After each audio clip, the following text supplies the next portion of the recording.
Last class में हम लोगों ने घरों के बारे में राशि के बारे में पढ़ा। आज हम लोग स्टार्ट करेंगे आज हम लोग स्टार्ट करेंगे प्लैनेट से, और प्लैनेट से फिर राशि पे वापस आएंगे। ठीक है, जैसे हम लोगों ने कल घर से स्टार्ट किया था, घरों से स्टार्ट करके उसके बाद फिर हम राशियों पर आए थे। आज हम प्लैनेट से स्टार्ट करके फिर राशियों को फिर प्लैनेट्स के साथ कनेक्ट करेंगे, क्योंकि ऑब्वियसली बात है, हर चीज इंटरलिंक्ड है। छोटा सा 5 मिनट्स के अंदर अंदर कल का रिवाइज कर लेते हैं कि क्या क्या पढ़ा था हमने। हमने पढ़ा था कल बहुत छोटी सी चीज, जो कि सबसे बड़ी है मतलब जो सबसे ज्यादा इंपॉर्टेंट है।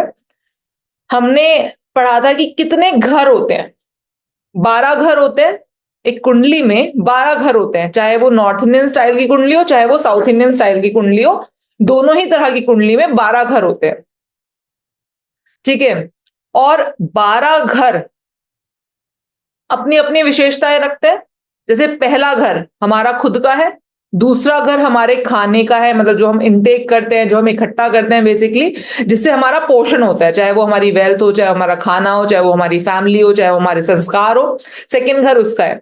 तीसरा घर ट्रैवल का है, कम्युनिकेशन का है, किस तरीके से हम बात करते हैं, हमारा कम्युनिकेशन, हमारा वे ऑफ कम्युनिकेशन है। थर्ड हाउस हमारी ट्रैवलिंग है, डॉक्यूमेंटेशन है, हमारे छोटे भाई बहन है, तो हमारे सिबलिंग मतलब हमारे छोटे भाई बहन हैं। ठीक है, हमारे पराक्रम का है, अट्रैक्शन का है थर्ड हाउस। फोर्थ हाउस माता का घर है, हमारे सुख साधन का घर है, हमारा लग्जरी का, कंफर्ट का, हमारे मन की शांति का घर है। जो आप लैंड खरीदते हैं, रियल एस्टेट, मतलब जो भी आप जायदाद संपत्ति बनाते हैं, वो फोर्थ हाउस की होती है। ठीक है ना। उसके बाद पांचवा घर संतान का घर है, पूर्व पुण्य का घर है, हमारी मौज मस्ती का घर है, जहां से हम एंटरटेनमेंट वो प्राप्त करते हैं। तो फिफ्थ हाउस इज हमारी लर्निंग्स का घर है। जो भी, जैसे अभी आप जो भी लर्निंग कर रहे हो, वो आप क्या कर रहे हो, किससे कर रहे हो, फिफ्थ हाउस। अनडाउटेडली एट्थ और नाइन्थ भी एक्टिव है, लेकिन सबसे पहले लर्निंग का जो प्राइमरी हाउस है, जो प्राइमरी हाउस है कुछ भी चीज सीखने के लिए, उसको हम कहते हैं फिफ्थ हाउस। तो फिफ्थ हाउस हमारी प्राइमरी लर्निंग का हाउस है। उसके बाद सिक्स हाउस, आज की डेट में सिक्स हाउस को हम अच्छा बोलते हैं। क्यों? क्योंकि ये कंपटीशन में हमको अच्छा, मतलब विजयी कराता है, कंपटीशन में विजयी कराता है, हमें हमारे शत्रु पैदा करता है, जो कि ऑलरेडी होती है आज की डेट में। तो 6 और 11 मिलकर उन पर विजय दिलवाते हैं। सिक्स हाउस डिजीजेस का भी घर है, सिक्स हाउस लोन्स का भी घर है। तो आज की डेट में जब लोन चाहिए होता है, तो सिक्स हाउस का एक्टिव होना जरूरी है। तो सिक्स हाउस उन सारी चीजों का है। फिर सेवंथ हाउस स्पाउस का है, क्लाइंट्स का है, आपके सामने जो इंसान बैठा है उसका है सेवंथ हाउस। एट्थ हाउस जो आप पढ़ रहे हो ऑकल्ट, उसका है, एस्ट्रोलॉजी का है, पीड़ा का है, ट्रांसफॉर्मेशन का है eighth house. Ninth house higher learning का है, पिता का है। और नाइन्थ हाउस में हमारा बेसिकली हमारा लक है, ग्रोथ है, भाग्य है, लॉन्ग जर्नीज है नाइन्थ हाउस। फिर टेंथ हाउस के बारे में बात करें तो टेंथ हाउस आपका कर्म है, आपकी गुडविल है, आपका name fame and everything you receive from outside world in reciprocation of what you does. जो भी आप करते हैं उसके बदले में आपको जो मिलता है। ठीक है, बड़ाई या ना बड़ाई, मतलब निंदा, वो टेंथ हाउस से आती है। इलेवेंथ हाउस गेन्स का है, हर तरह के कुछ भी आपको चाहिए तो वो गेन, जो आपकी इस दुनिया में रहकर जो इच्छाएं हैं, वो इच्छा पूर्ति का घर है 11वां घर। इस दुनिया में रहकर जो आपकी इच्छाएं पैदा होती हैं आपके अंदर, तो वो 11वें घर से होती है। 12वां घर एक्सपेंडिचर, खर्च हो जाने का। ठीक है, पैसा खर्च हो रहा है, इंसान खर्च हो रहा है, तो 12वां घर बेसिकली खर्चे का घर है। 12वां घर हॉस्पिटलाइजेशन का घर है, जेल यात्रा का घर है, विदेश यात्रा का घर है। अपने घर को, अपने नेटिव प्लेस को छोड़ के आप बाहर कहीं ऐसी जगह जा रहे हैं जहां पर सब कुछ डिफरेंट है आपकी अपनी प्लेस से। उस प्लेस पर अगर कहीं जा रहे हैं तो वो 12वां घर है। जैसे मान लीजिए मैं नॉर्थ में पैदा हुई और मैं नॉर्थ में ही रही हमेशा, मतलब मैं नॉर्थ में ही रही, दिल्ली में पैदा हुई, नोएडा आ गए, मतलब यहीं कहीं आसपास में घूमते रह रहे हैं। लेकिन अगर मैं मान लो साउथ चली जाऊं, साउथ चली जाऊं, तो वहां पर वो मेरे लिए क्या हो जाएगा, वो मेरे लिए हो जाएगा फॉरेन प्लेस, तो वो भी मेरे लिए 12वां घर है। हमेशा आप यहाँ पर ये ध्यान रखना, जब हम 12वें घर के बारे में बात करते हैं ना, तो हम बात कर रहे होते हैं विदेश। विदेश, विदेश का मतलब क्या है, और ये बाउंड्रीज तो आज हमने खींची है ना। विदेश का मतलब है स्थान परिवर्तन, जहां पर आप पैदा हुए, जहां आप जगह पैदा हुए, वहां का एटमॉस्फेयर, वहां की बोली भाषा, रहना सहना, खाना पीना, वो सारी चीजें जहां पर अलग हो जाए, वो विदेश है ना। अब मान लो हम लोग यहां पर हिंदी बोलते हैं, अगर हम साउथ में जाएंगे तो क्या होगा, बोली भाषा बदल जाएगी, एटमॉस्फेयर चेंज हो जाएगा, खाना पीना भी चेंज हो जाएगा, है ना। तो वो विदेश का मतलब, जब हम एस्ट्रोलॉजिकली जब देखेंगे ना, तो विदेश का मतलब ये होता है कि आप अपने एटमॉस्फेयर से कंप्लीटली एक डिफरेंट एटमॉस्फेयर में आ गए, दैट इज कॉल्ड विदेश। तो 12वां घर विदेश यात्रा का है।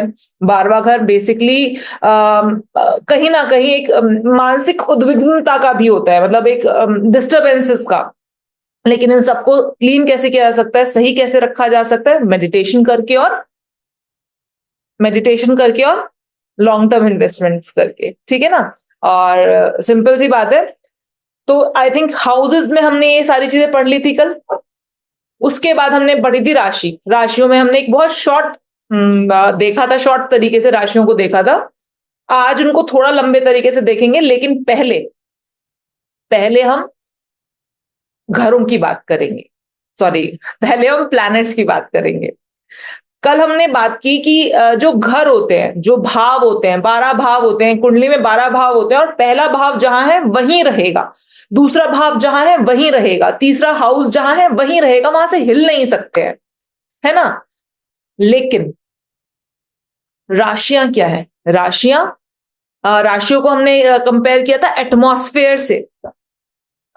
जैसे कि दिल्ली जहां पर है वहीं रहेगा, लेकिन दिल्ली का मौसम चेंज हो सकता है। तो पहला घर जहां पर है कुंडली में वहीं रहेगा, पहला घर जहां पर है वहीं रहेगा, लेकिन पहले घर का मौसम चेंज हो सकता है। किसी की कुंडली में पहले घर में 11वां भाव दिखा था, किसी की कुंडली में पहले घर में 8वां, मतलब 8वीं राशि दिखी थी, है ना। तो ये हो सकता है, मतलब ये डिफरेंस आ सकता है। तो बेसिकली राशियां एटमॉस्फेयर है, तो प्लैनेट्स को क्या माने, प्लैनेट्स को मानेंगे इंसान। और सचमुच में प्लैनेट्स को अगर आप कोई इंसान मान के समझोगे ना, तो आप लाइफ में, चाहे आप एस्ट्रोलॉजी कर लो, वास्तु कर लो, न्यूमरोलॉजी कर लो, आयुर्वेद में चले जाओ, आपको कभी भी ना प्लैनेट्स को लेके कंफ्यूजन नहीं क्रिएट होगा, अगर आपने उसको कोई इंसान समझ के सुनना शुरू किया। अभी जो आज मैं क्लास लूंगी, उसमें हम ये सोचेंगे कि हम 9 अलग अलग प्रकार के इंसानों के बारे में बात कर रहे हैं, हम 9 प्लैनेट्स के बारे में बात करेंगे। हम ये सोचेंगे कि हम 9 अलग अलग प्लैनेट्स के बारे में बात नहीं कर रहे हैं, हम 9 अलग अलग तरह के इंसानों के बारे में बात कर रहे हैं, कि ये इंसान कैसा है, ये इंसान कैसा है, ऐसे मतलब लाइक नो, क्लास को क्लास नहीं रखेंगे, क्लास को ऐसे गॉसिप की तरह लेंगे, जैसे कि हम 9 लोगों के बारे में बातें कर रहे हो, कि अच्छा ये तो ऐसा है, सूर्य ऐसा है, सूर्य का नेचर ऐसा है। और हमेशा ध्यान रखिएगा, कभी भी कोई भी प्लैनेट, ये मैं हमेशा बोलती हूँ, हमेशा मतलब ये मेरा पेट डायलॉग है, कि कभी भी कोई भी ग्रह अपनी प्रकृति को नहीं छोड़ता है, कभी भी कोई प्लैनेट अपने कारक तत्वों को नहीं छोड़ता है, नहीं त्यागता है, वो अपने कारक तत्वों को पकड़ के रखता है, कब कुछ हो जाए, कुछ हो जाए। प्लैनेट एग्जॉल्टेड, मतलब प्लैनेट अभी आगे चल के बताऊंगी कि उच्च के होते हैं, नीच के होते हैं, प्लैनेट अच्छे पोजीशन में बैठे होते हैं, प्लैनेट बुरी पोजीशन में बैठे होते हैं, कुछ भी हो जाए, कुछ भी, लेकिन प्लैनेट अपने कारक तत्वों को नहीं छोड़ेगा। प्लैनेट हमेशा वो उसका स्वभाव जो है ना, वो उसको नहीं छोड़ेगा। जैसे कि जो लोग पहली बार सुन रहे हैं ना प्लैनेट्स के बारे में, जो पहली बार सुन रहे हो, वो उनको एक एग्जाम्पल देती हूँ। जैसे कि मान लीजिए कोई व्यक्ति बहुत ही ज्यादा डिसिप्लिन्ड है, बहुत ज्यादा डिसिप्लिन्ड है, और बहुत ज्यादा मतलब वो एक पिता है, वो किसी बच्चे का पिता है, जो कि बहुत ज्यादा डिसिप्लिन्ड है, और बहुत मतलब मेहनत करने में बिलीव रखता है। वो अपने बच्चे को, मतलब वो अपने बच्चे के लिए, हर पिता अपने बच्चे के लिए करता है, इस बात से तो आप मतलब अग्री करेंगे कि हर पिता अपने बच्चों के लिए करता है, ठीक है। अब वो एक पिता है जो कि बहुत डिसिप्लिन्ड है, बहुत ज्यादा उसको मेहनत खुद भी करना पसंद है, और जब खुद करना पसंद है तो उसको ये भी पसंद है कि दूसरे लोग भी करें मेहनत। तो वो अपने बच्चे को किस तरह से पालेगा पोसेगा, देगा उसको सब कुछ, देगा उसको, माइंड माय वर्ड जो मैं बार बार बोल रही हूं, देगा उसको सब कुछ, देगा उसको सब कुछ, लेकिन किस तरह से अपने बच्चे को रेज करेगा, यही कह के रेज करेगा ना कि भाई डिसिप्लिन में रहो, और अगर सुबह 6 बजे उठना है तो सुबह 6 बजे ही उठना है। ठीक है, वो हो सकता है अपने बच्चे को ये बोले कि तुमको खाना तब मिलेगा जब तुम सुबह 6 बजे उठोगे, या सुबह 5 बजे, या सुबह 4 बजे उठोगे, 4 बजे उठ के ये सारे काम करोगे, एंड देन उसका डिसिप्लिन बना दिया उसने पूरा का पूरा, कि अगर तुम ये करोगे तो हो सकता है, और अगर तुमने ये डिसिप्लिन फॉलो नहीं किया तो हो सकता है तुमको उस दिन खाना ना मिले, है ना। ऐसा पिता अगर इतना डिसिप्लिन वाला है तो अपने बच्चे को इस तरह से रखेगा। वहीं पर एक पिता है जो खुद भी थोड़ा सा ऐशो आराम में रहता है, और वो बोलता है चिल कर यार, लाइफ में आया है, चिल कर, कोई टेंशन वाली बात नहीं, तू कुछ करे या ना करे, मैं बैठा हूं ना, मैं तेरे को दे दूंगा, तेरे को अपने आप कुछ करने की जरूरत नहीं है, तेरे को कोई मेहनत वहनत करने की जरूरत नहीं है, मैंने खूब कमा रखा है, मैं तेरे को दे दूंगा, टेंशन मत ले। एक पिता ये भी है। तो बेसिकली एक इंसान का नेचर होता है, पिता दोनों हैं, दोनों ही अपने बच्चों के लिए अच्छा चाहते हैं, ठीक है, दोनों ही अपने बच्चों से प्यार करते हैं, लेकिन एक पिता का पालने का तरीका अलग है, दूसरे पिता के पालने का तरीका अलग है, क्योंकि उनका, उन दोनों पिताओं का स्वभाव अलग अलग है। उसी तरीके से जब हम प्लैनेट्स को देखते हैं ना, तो हम कहते हैं प्लैनेट्स का स्वभाव समझ लो, क्योंकि प्लैनेट्स अपने कारक तत्व नहीं छोड़ेगा। जैसे कि मैंने आपको बताया कि अभी एक पिता है जो बहुत ही डिसिप्लिन्ड है, मेहनत करना पसंद है, शनि। शनि अगर आपके चार्ट में अच्छा होकर बैठ गया, मतलब आपको पता चलेगा कि शनि आपके चार्ट में एक अच्छे भावों का स्वामी होकर बैठ गया, या आपके चार्ट में अच्छा है। आपने ये तो सुना ही होगा, एस्ट्रोलॉजी की बिल्कुल नॉलेज नहीं है, लेकिन उसके बावजूद भी आपने सुना होगा कि शनि अच्छा है, इसके तुम्हारी कुंडली में शनि अच्छा है, तुम्हारी कुंडली में शनि बहुत खराब है। तो बेसिकली शनि का नेचर क्या है? शनि का नेचर है, शनि इज मतलब एक ऐसा व्यक्ति है जिसको डिसिप्लिन पसंद है। शनि एक ऐसा व्यक्ति है जिसको काम करना और काम करवाना पसंद है। शनि एक ऐसा व्यक्ति है जिसको सेवा करना और करवाना पसंद है, मतलब करवाना मतलब सेवा, जो इंसान दूसरे लोगों की सेवा कर रहा है वो पसंद है शनि को। शनि को न्याय पसंद है, शनि को अन्याय बर्दाश्त नहीं है। ठीक है, तो शनि एक ऐसा व्यक्ति है, शनि एक ऐसा प्लैनेट है। तो अब अगर मैं बोलूं आपकी चार्ट में शनि अच्छा होकर बैठा है, और मैंने अभी एक लाइन बोली थी कि कोई भी प्लैनेट अपने कारक तत्वों का त्याग नहीं करता है, मतलब कोई भी प्लैनेट अपने कारक तत्वों को नहीं त्यागता है, हमेशा अपने कारक तत्वों को हमेशा अपने ऊपर वहन करके रखता है। तो अगर आपके चार्ट में शनि अच्छा भी है, तो इसका मतलब ये नहीं है कि आपको चीजें ऐसे ही मिल जाएंगी। शनि अच्छा है इसका मतलब है Shani can give you immense immense immense wealth, immense wealth जो कोई और प्लैनेट नहीं दे सकता है। लेकिन वो क्या अपने कारक तत्वों को त्याग कर आपको, आपका अगर आपके चार्ट में मान लीजिए सेकंड हाउस का लॉर्ड शनि है जो कि अच्छा होकर बैठा है आपके चार्ट में, हम ये कह सकते हैं कि इस व्यक्ति को अपनी लाइफ में इमेंस वेल्थ की प्राप्ति हो सकती है, अगर ये व्यक्ति डिसिप्लिन में रहे अपनी लाइफ में। इसको बहुत मेहनत करनी पड़ेगी, लेकिन ये श्योरिटी है कि इसकी लाइफ में इसको बहुत जबरदस्त वेल्थ मिल सकती है। लेकिन कौन दे रहा है वो जबरदस्त वेल्थ? शनि दे रहा है। तो शनि क्या अपने कारक तत्वों को त्याग कर इमेंस वेल्थ दे देगा? नहीं देगा ना। आप सब लोग म्यूट हैं, लेकिन जो लोग, जिन लोगों ने कैमरा खोल के जो मुझे देख रहे हैं, मैं आप सबको देख सकती हूँ, आप मेरे सब 7th हाउस में हो। ठीक है, जो लोग बंद करके बैठे हैं कैमरा वो मेरे 7th हाउस में नहीं है। तो बेसिकली आप समझ रहे हो, तो आप ऐसे ऐसे हाँ हिला सकते हो, ना कर सकते हो, मैं सबको देख रही हूँ, मेरी विंडो पर, मेरी स्क्रीन पर हर वो व्यक्ति आ रहा है जिस व्यक्ति ने अपना कैमरा ऑन कर रखा है। ठीक है, तो बेसिकली आप समझ पा रहे हो कि कारक तत्वों को पढ़ना क्यों जरूरी है। किसी भी प्लैनेट के कारक तत्वों को पढ़ना इसलिए जरूरी है क्योंकि अगर वो इंसान, आपको आगे चल के बात समझ में आएगी कि प्लैनेट्स अच्छे और बुरे होते हैं, लेकिन वो देते अपने कारक तत्वों के हिसाब से। ठीक है, अब मैंने कहा शनि किसी का अच्छा होकर बैठा है और सेकंड हाउस का लॉर्ड है और बहुत अच्छी पोजीशन पर बैठा हुआ है। मैंने कह दिया कि यहाँ पर भाई वेल्थ तो आपको बहुत जबरदस्त मिल जाएगी, लेकिन आपको मेहनत करनी पड़ेगी एंड सो ऑन वगैरह वगैरह, डिसिप्लिन में रहना पड़ेगा, मेहनत करनी पड़ेगी, न्याय से चलना पड़ेगा, अन्याय नहीं करना है किसी के साथ भी, सारी चीजें बोल दी।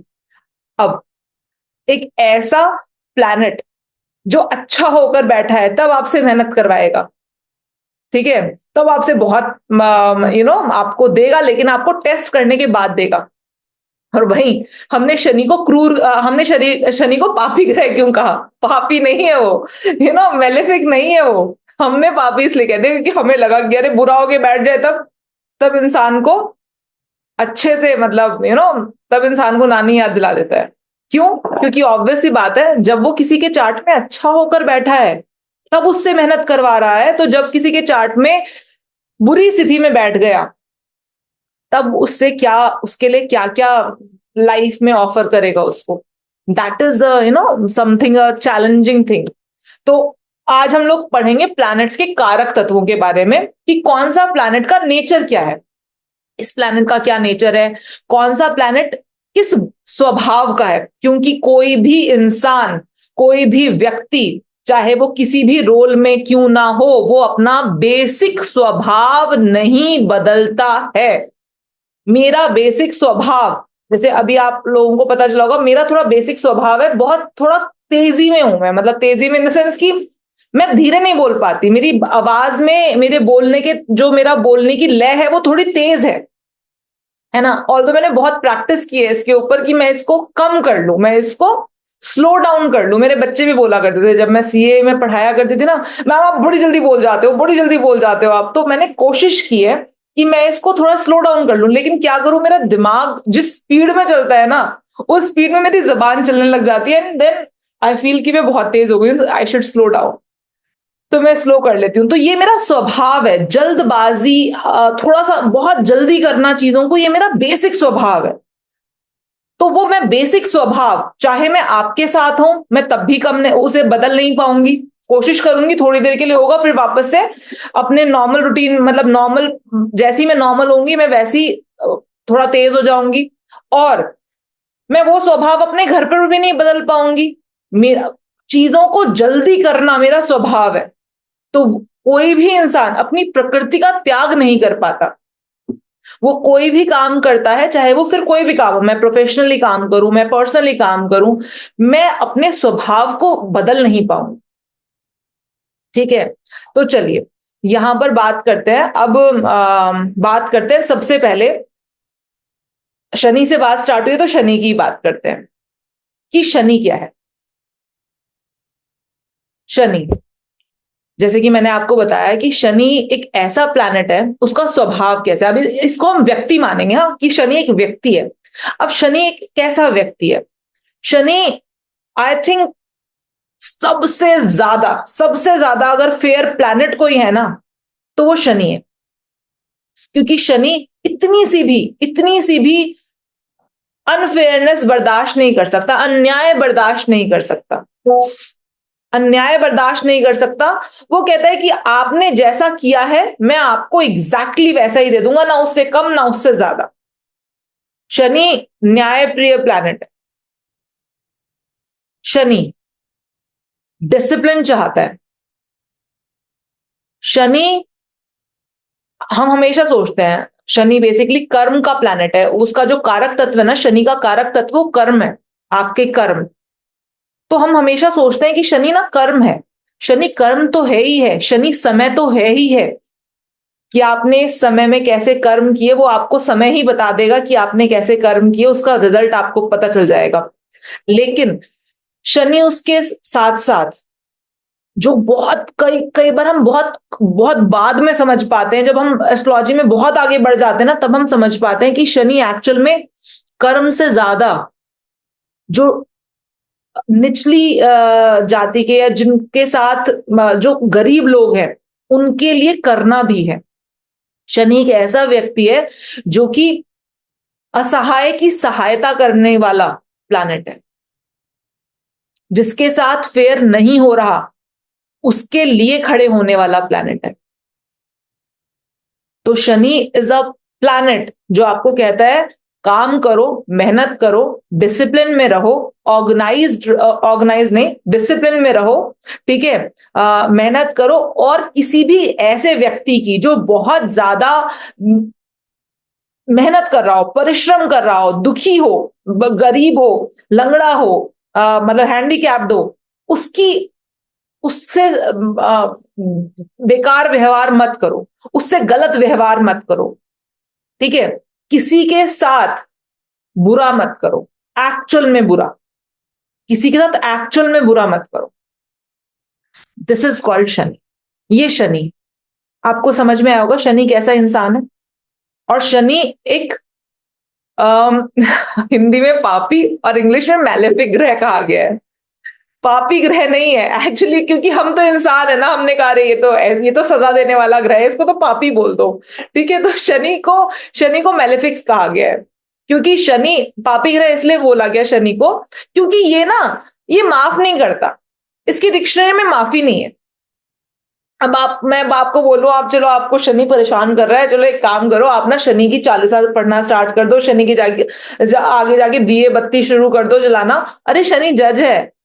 आप जज, जब कोई मुजरिम कोर्ट में खड़ा होता है, तो क्या वो जज को ऐसे बोले कि अरे आप मुझे छोड़ दो, मैं आपको 5 किलो लड्डू दे दूंगा, छोड़ दो पर मुझे, मैं आपको 5 किलो लड्डू चढ़ाऊंगा। तो जज छोड़ देगा क्या?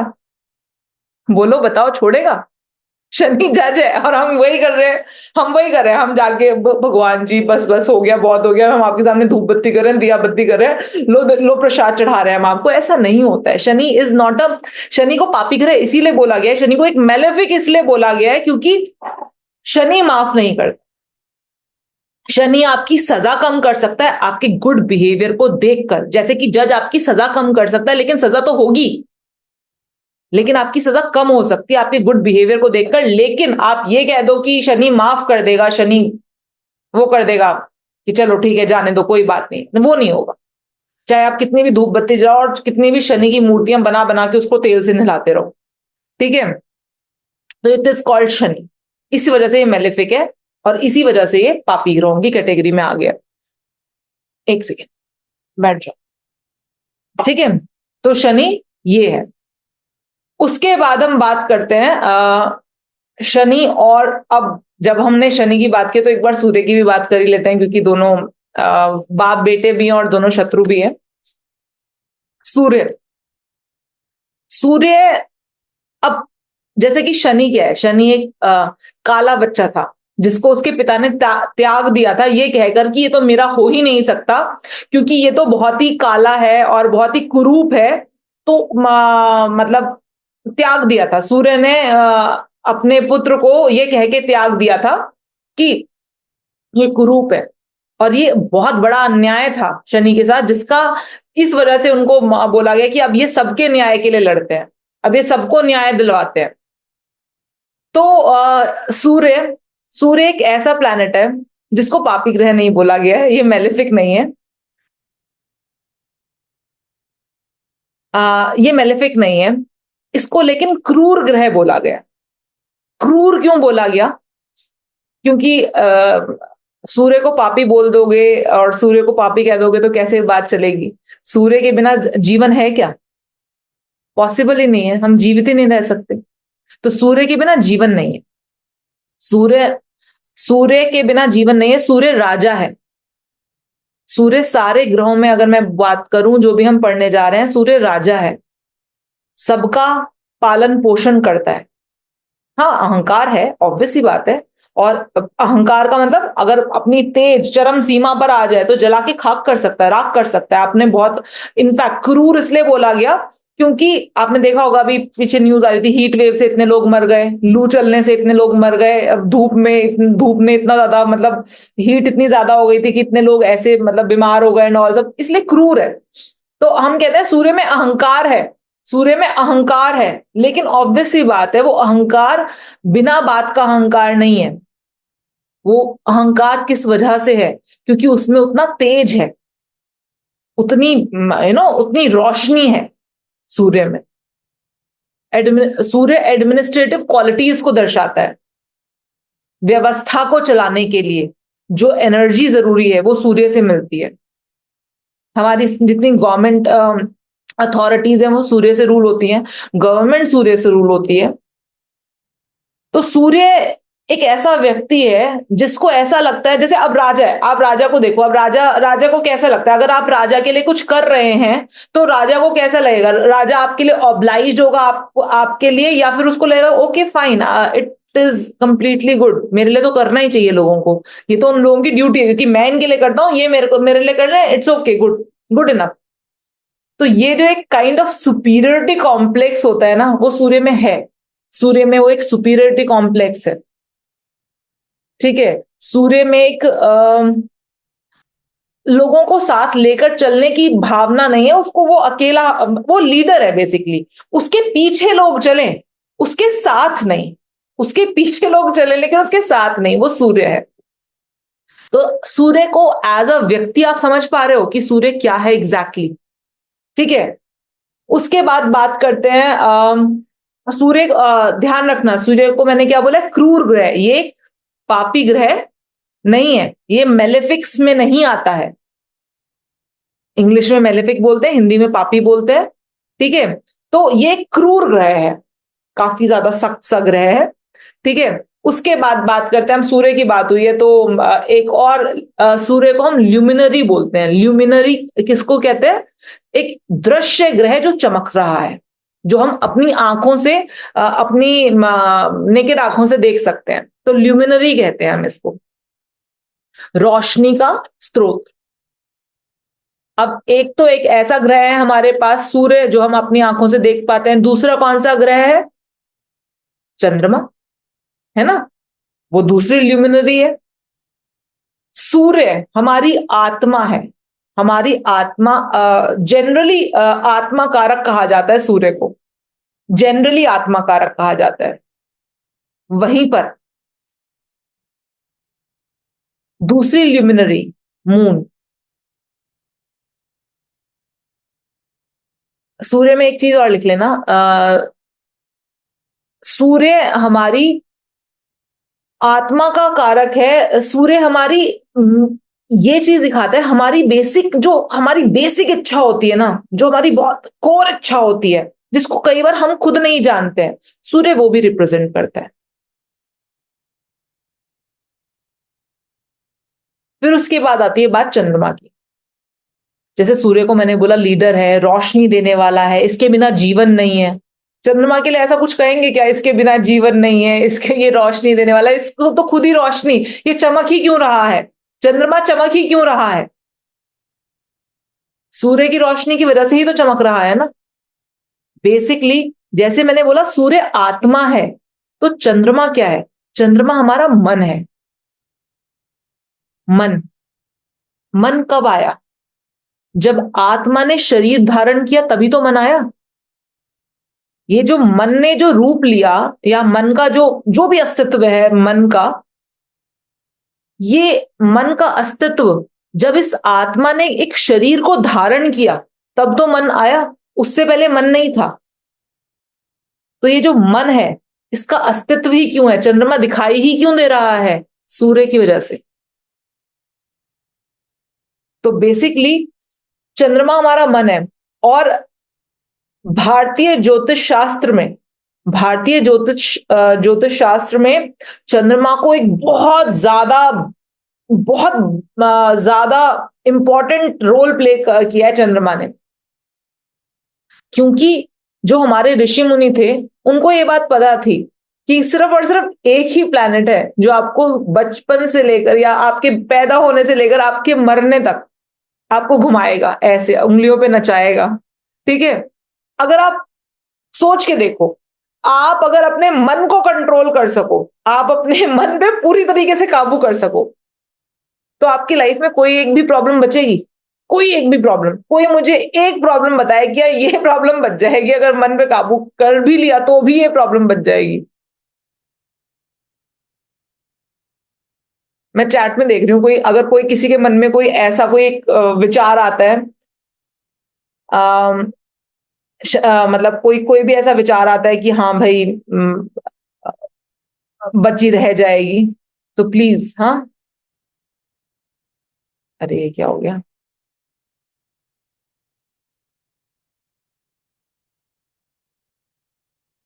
हम्म, किसी के मन में कुछ विचार नहीं आ रहा? तो बेसिकली बात साफ सीधी यही है कि मन एक ऐसी चीज है कि अगर इसको हमने काबू कर लिया ना, तो बेसिकली फिर वो इंसान इंसान नहीं होता, फिर वो भगवान हो जाता है। फिर हम उसको फिर ऐसी ऐसी ऐसे लोगों को ना हम पूजते हैं। हेल्थ, फिजिकल प्रॉब्लम्स, आपको ना ये बात समझ में आ जाएगी। अगर मन काबू में आ गया ना, मन काबू में आ गया, आपको दुख पता है कहाँ से होता है? आपको दुख हेल्थ की वजह से नहीं होता, आपको फिजिकल पेन्स की वजह से भी नहीं होता। अम, रामकृष्ण जी का नाम सुना है किसी ने? विवेकानंद जी के गुरु थे। कहते हैं उनको इतने बीमार हो गए थे, इतने बीमार हो गए थे, लेकिन उनको परेशानी नहीं थी। और विवेकानंद जी ने उनको बोला कि आप तो ठीक कर सकते हो अपने आप को, खुद ठीक कर सकते हो, क्यों नहीं ठीक कर लेते हो? विवेकानंद जी ने कहा कि आप तो मतलब रोजाना काली माँ से मिलते हो, उनको खिचड़ी खिलाते हो और वो सारी चीजें, आप खुद अपने आप को मतलब आप तो एक बार काली माँ को बोल दोगे ठीक कर लोगे, आप खुद भी अपने आप को ठीक कर सकते हो, आप क्यों नहीं कर रहे हो ठीक? उन्होंने कहा कि ये शरीर है ना, इसमें जो प्रॉब्लम है, ठीक है, ये तो मतलब ये बेसिकली कुछ कर्म है जो बचे रह गए, ये तो काटने ही काटने हैं, नहीं तो ये शरीर खत्म नहीं होगा, दोबारा से जन्म लेना पड़ेगा इसको काटने के लिए, इस पीड़ा को काटने के लिए दोबारा जन्म लेना पड़ेगा। और मैं तो खुश हूं, मुझसे ज्यादा खुश इंसान तूने दुनिया में दूसरा देखा है क्या? मैं बहुत खुश हूं, मुझे परेशानी, मुझे प्रॉब्लम ही नहीं हो रही। बेसिकली मन काबू में आ चुका था पूरी तरीके से। आपको लगता है कि हेल्थ अगर बिगड़ी हुई है तो मन अच्छा नहीं है एंड ऑल सब। जब मन काबू, किसी ने अपना चंद्रमा काबू कर लिया ना, वो इंसान फिर इंसान नहीं है, वो फिर इंसानों की कैटेगरी से ऊपर उठ गया। चंद्रमा इज द ओनली प्लैनेट जिसको काबू करने के लिए ऋषि मुनि अपना घर, अपना सन्यासी अपना घर वर त्याग के निकल पड़ते थे अपने मन को काबू करने के लिए, अपने मन को कंट्रोल करने के लिए। तो मन कंट्रोल नहीं होता है। चंद्रमा एक अकेला ऐसा प्लैनेट है जो कंट्रोल नहीं होता है। चंद्रमा हमारा मन है। चंद्रमा, आपने देखा है किस तरह से चंद्रमा रोजाना एक जैसा नहीं रहता। एग्जैक्टली हमारा मन भी ऐसे ही होता है, रोजाना बदलता है। आज कोई इंसान बहुत अच्छा लग रहा है, हो सकता है कल वो इंसान उतना अच्छा ना रहे। मूड स्विंग्स, यस बिल्कुल, कुमार विभूति जी बोल रहे हैं मूड स्विंग्स। तो ये जो चंद्रमा है ये क्या है? ये हमारा मन है। तो जो जिस तरह से, और चंद्रमा को ना चंद्रमा को शीतलता देने वाला प्लैनेट बोला गया। तो चंद्रमा को माँ से रिलेट किया गया, माँ से कनेक्ट किया गया।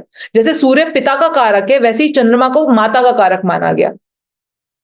चंद्रमा एक ऐसा प्लैनेट है जिसको हम ये कहें, इसको काबू करना, इसको काबू करना असंभव तो नहीं है, लेकिन इतना संभव भी नहीं है।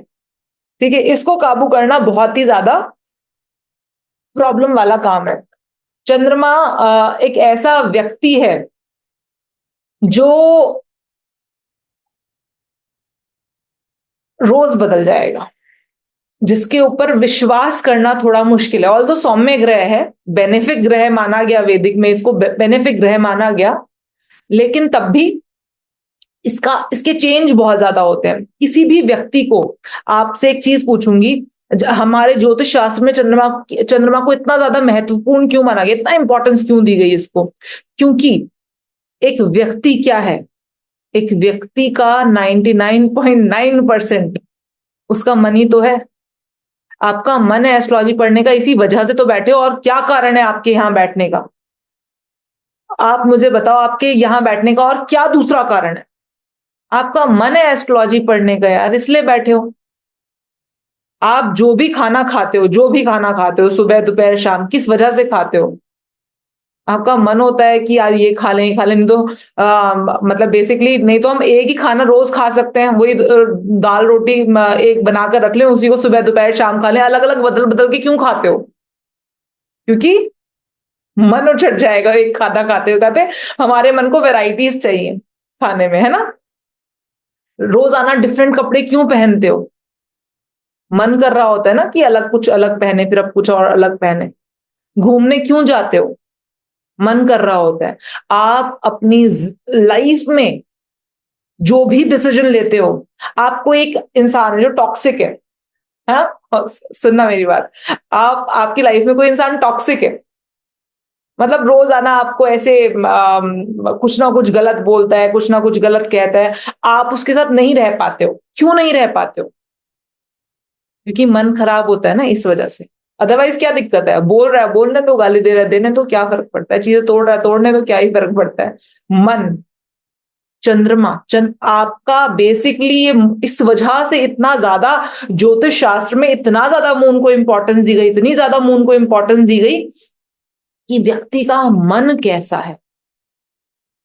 चंद्रमा मन है, चंद्रमा खाना पीना है, चंद्रमा घूमना फिरना है, चंद्रमा बेसिकली चंद्रमा हमारा, मैं कहूं सही बताऊं, चंद्रमा हमारा सबकॉन्शियस माइंड है। जब हम और डेप्थ में जाएंगे ना तो हमें समझ में आएगा कि चंद्रमा हमारा सबकॉन्शियस माइंड है, जहां पर सब कुछ लिखा हुआ है, सब कुछ लिखा हुआ है। हम कहां से आ रहे हैं, क्या क्या सीख कर आ रहे हैं, क्या क्या हमको पता है, ये है। चंद्रमा बहुत गहरा है। चंद्रमा, जैसे मैंने बताया, सन मून, सन पिता का कारक है, वैसे ही चंद्रमा माँ का कारक है। Is that clear? चंद्रमा समझ में आया कि चंद्रमा बेसिकली व्यक्ति कैसा है, एक ऐसा मतलब एक पर्सन कैसा है। चंद्रमा में एक चंद्रमा और ममता, चंद्रमा में हम कहते हैं चंद्रमा बेसिकली एक केयरिंग प्लैनेट है। चलो, उसके बाद अब बात करते हैं सूर्य, चंद्रमा और शनि की बात तो हो गई। अब बात करते हैं एक बेनिफिक प्लैनेट की, एक ऐसे बेनिफिक प्लैनेट की जिसको सब लोगों ने यूनानिमस रेजोल्यूशन देकर बेनिफिक बताया है। क्योंकि चंद्रमा की कहीं कहीं आपको बुराई भी मिलेगी, क्योंकि ऑब्वियसली बात है चंद्रमा इतना ज्यादा बदलता है एंड सो ऑन वगैरह वगैरह, और चंद्रमा कंट्रोल में नहीं आता है, सारी चीजें हैं। चंद्रमा की आपको कहीं कहीं पर बुराई भी मिलेगी, कुछ ऋषियों ने इसको अच्छा कहा, कुछ ऋषियों ने इसको थोड़ा ब्रेकर कैटेगरी में डाल दिया। लेकिन लेकिन लेकिन एक अकेला ऐसा प्लैनेट जिसको हर ऋषि ने यूनानिमस रेजोल्यूशन से पास किया है कि ये बेनिफिक ही बेनिफिक है। यूनानिमस रेजोल्यूशन का मतलब होता है हर कोई वोट करे और हर कोई पॉजिटिवली वोट करे, तो that is called unanimous resolution. तो मतलब हर किसी ने बोला है, हर किसी ने अपने क्लासिक्स में लिखा है, और हर किसी ने बहुत पॉजिटिव लिखा है कि जुपिटर, देवगुरु बृहस्पति, ये बेनिफिक प्लैनेट है। देवगुरु बृहस्पति एक बेनिफिक प्लैनेट है। मतलब देवगुरु बृहस्पति क्या है?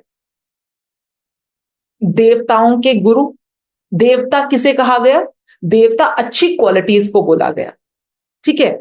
देवताओं के गुरु देवगुरु बृहस्पति, बेसिकली जुपिटर ज्ञान का प्लैनेट है।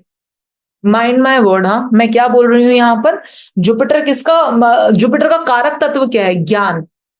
पढ़ाई लिखाई नहीं बोल रही, जुपिटर ज्ञान का कारक है। एक 90 वर्ष का एक व्यक्ति जिसने जिसकी फॉर्मल एजुकेशन मेरे ख्याल से वो 9th क्लास भी नहीं है, 9th क्लास भी नहीं है, लेकिन मैं उनसे जब जब मिलती हूं I feel so no completed in my self की वाओ, मतलब क्या। 9th, basically 9th 10th fail होंगे या 9th पास होंगे, आई डोंट नो, लेकिन उनकी जो फॉर्मल एजुकेशन है वो 9th, लेकिन मुझे लगता है कि he is a pure form of Jupiter for me. मेरे लिए जुपिटर का पूरा प्योर फॉर्म है वो। क्यों? क्योंकि जुपिटर ज्ञान है, जो कि जरूरी नहीं है आपने किताबों से ही लिया। जो किताबी ज्ञान है ना वो बुद्ध दिखाता है, वो मरकरी है।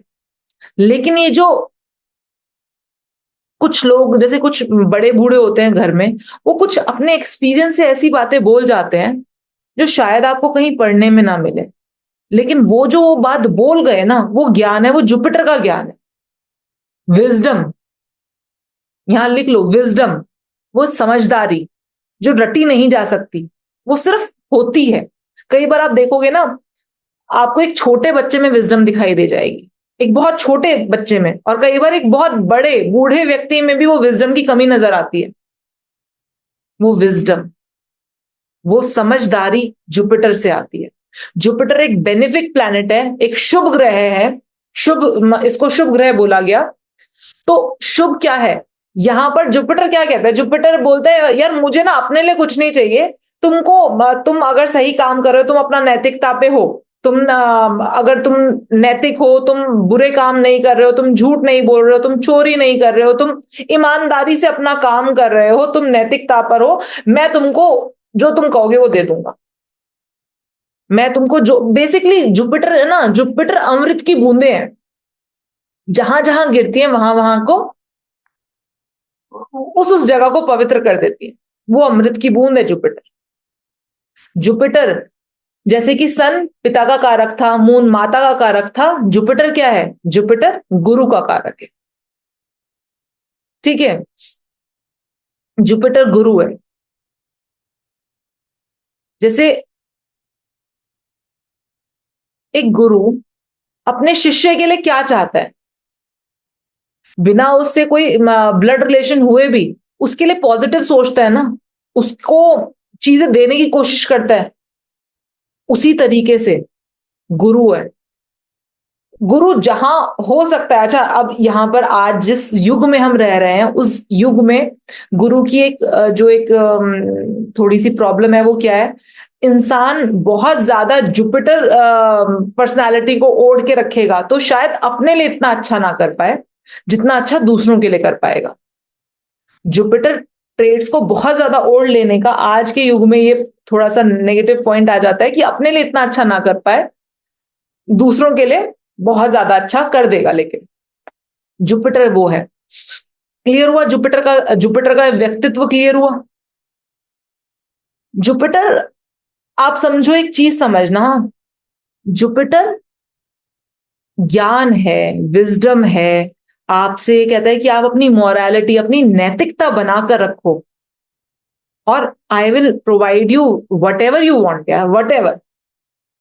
जुपिटर से जैसे मैंने बोला था, शनि के सामने आप कुछ भी कर लो वो माफ नहीं करेगा। जुपिटर क्या ऐसा होगा? जुपिटर के सामने आप आके एक बार हाथ भी जोड़ लोगे ना अपने मन से, वो बोलेगा जा यार कोई बात नहीं, वैसे भी मैंने कौन सा तेरा बुरा करना था, है ना? वैसे भी मैंने कौन सा तेरा बुरा करना था, तूने हाथ जोड़ लिया और बढ़िया, अच्छी बात है। ना भी जोड़ता तो भी मैं तेरा कोई बुरा नहीं करता। तो आप समझो मैं क्यों बोल रही हूं। अब एक सैटर्न है, सैटर्न को हम पाप भी ग्रह क्यों बोल रहे हैं? बुरा नहीं है वो, सैटर्न बुरा बिल्कुल भी नहीं है। सैटर्न कह रहा है तुमने गलत किया है, अब तुम जो नाक रगड़ लो मेरे आगे, मैं माफ नहीं करूंगा तुमको, तो मैं बताऊंगा कि तुमने क्या किया है। जुपिटर कह रहा है क्या करना है, छोड़ो, जाने दो, लेट इट बी। अब वही वाली जब हम ये जब चीजें हम चार्ट में लगाएंगे ना, कल की डेट में जब हम ये सब चीजें चार्ट में देखेंगे, तब हम देखेंगे कि अगर जुपिटर नेगेटिव होकर बैठा है, ज्यादा से ज्यादा क्या ही बिगाड़ लेगा इंसान का, ज्यादा से ज्यादा क्या ही हो जाएगा, इतना बुरा नहीं हो सकता। लेकिन अगर सैटर्न नेगेटिव होकर बैठा है तो undoubtedly you have to pay attention towards your karmas, बहुत ज्यादा। तो जुपिटर और सैटर्न दो अपने आप में बहुत ज्यादा बड़े प्लैनेट हैं, बहुत ज्यादा बड़े प्लैनेट हैं जुपिटर और सैटर्न। आगे चल के बोलूंगी कि जुपिटर ये सब सारी चीजें, लेकिन हाँ बस अभी इतना ही चलते हैं, आगे वाले प्लैनेट पर चलते हैं, आगे वाले प्लैनेट पर मूव करते हैं। अब बात करते हैं हम सबका फेवरेट प्लैनेट शुक्र। सबका फेवरेट प्लैनेट क्यों है शुक्र? क्योंकि शुक्र वो पिता है जो कहता है मैंने मजे किए, मैंने ऐश किए, मैं तुझे भी कराऊंगा ऐश, कोई टेंशन वाली बात नहीं है बेटा, तू कुछ कर या मत कर, मैं तेरे को दे दूंगा सारे सुख, आराम, सुविधा उविधा तेरे को सब मिलेंगी, एप्ट तरीके से, एप्ट तरीके से मिलेंगी। पिता हूं तो देखो, पिता कभी भी अपने बच्चों को गलत रास्ते पे जाने के लिए नहीं बोलेगा। ये राहु नहीं है, ये शुक्र है। ये नहीं बोलेगा कि सिगरेट पी ले, शराब पी ले, नॉल सारी चीजें। ये शुक्र है। सचमुच में सुख, सच्चा सुख इस जीवन में आकर, जो सच्चा सुख है वो है शुक्र। शुक्र नेचुरल ब्यूटी है, आर्टिफिशियल ब्यूटी नहीं है। राहु आर्टिफिशियल ब्यूटी है, शुक्र नेचुरल ब्यूटी है। शुक्र पैसे का कारक है। अगर आप लड़के हो तो आपके लिए आपकी पत्नी का कारक है शुक्र। शुक्र प्रेम का कारक है, सच्चे प्रेम का, मोह का नहीं, ऐसी अटैचमेंट का नहीं जो आपको पागल कर दे, सच्चे प्रेम का जो आपको सुख दे। इस तरह के प्रेम का कारक है शुक्र।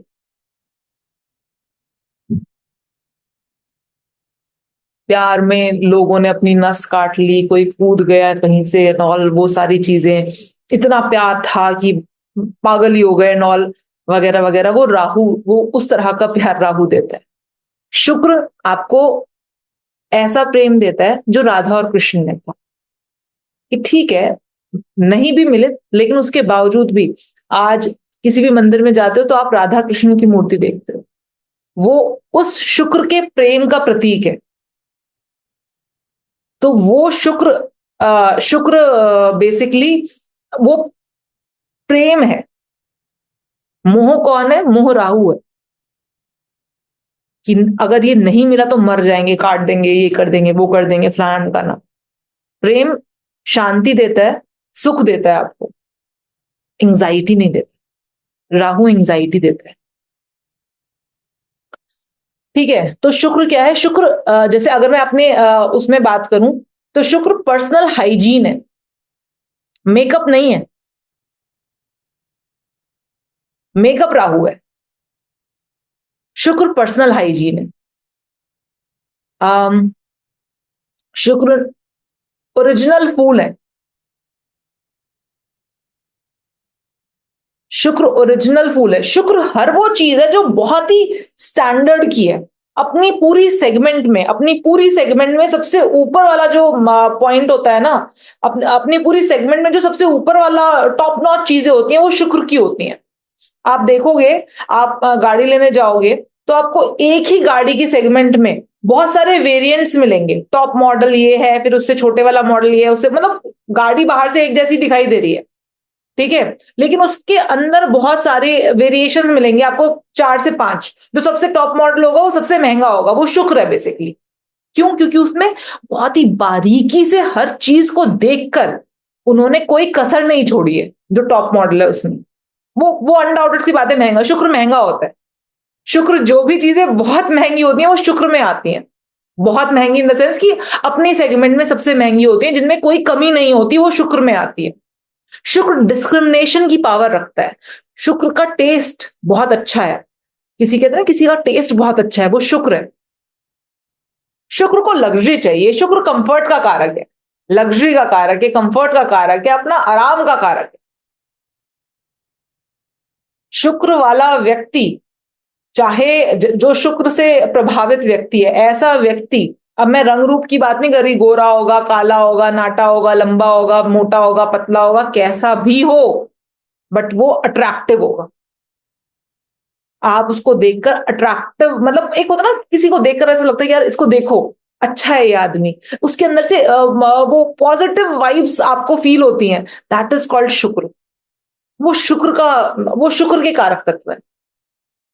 जो चीज देखते ही सुंदर लग जाए वो शुक्र से प्रभावित होती है। सुंदरता, सुंदरता, शुक्र और सुंदरता सिनोनिम है, ठीक है ना। आपने जितनी भी जैसे कि शुक्र, शुक्र बेसिकली जब हम शुक्र के लिए बात करते हैं तो हम देवी का पूजन करते हैं, ठीक है। शुक्र के लिए जब हम बात करते हैं तो हम माँ लक्ष्मी को का पूजन करते हैं, कि माँ लक्ष्मी, माँ लक्ष्मी हो गई, माँ दुर्गा हो गई, जो नव दुर्गा है हमारी, हम शुक्र को, शुक्र रिप्रेजेंट करती हैं। आपने कभी भी जो माता, माँ देव, लक्ष्मी की जो मूर्ति है, वो कभी भी ऐसे आपने देखी है, मतलब अजीब सी गंदी सी ना, वो बहुत सुंदर अट्रैक्टिव, अच्छे लाल वस्त्र पहन के, जो सबसे अट्रैक्टिव कलर है रेड कलर, एकदम से रेड कलर या पिंक कलर या सुंदर सा उनको वो बनाकर पहनाकर एकदम आपके सामने, वो बिल्कुल गहने वहने नॉल सब पूरे अपनी लग्जरी में रहती हैं, वो शुक्र है। समझ में आया शुक्र का नेचर, स्वभाव एंड ऑल ये सारी चीजें। शुक्र में पैदा, शुक्र लग्न के लोगों को आप देखोगे, उनको उनको छोटी चीजें समझ नहीं आती। उनको वो गरीबी, मतलब वो कहेंगे अभी हमें चाहिए ही नहीं, जब पैसे होंगे अच्छा लेंगे, नहीं तो नहीं लेंगे, कोई बात नहीं, हमको हमको अभी चाहिए ही नहीं, बट हम छोटी चीज पे हाथ नहीं रखेंगे। ये शुक्र वालों का नेचर है, अब क्या करें बेचारे, वो भी गलत नहीं है, उनका नेचर है वो, ठीक है। तो शुक्र समझ में आया। चलिए, तो जुपिटर समझ में आ गया, शुक्र समझ में आ गया। अभी बात करते हैं हम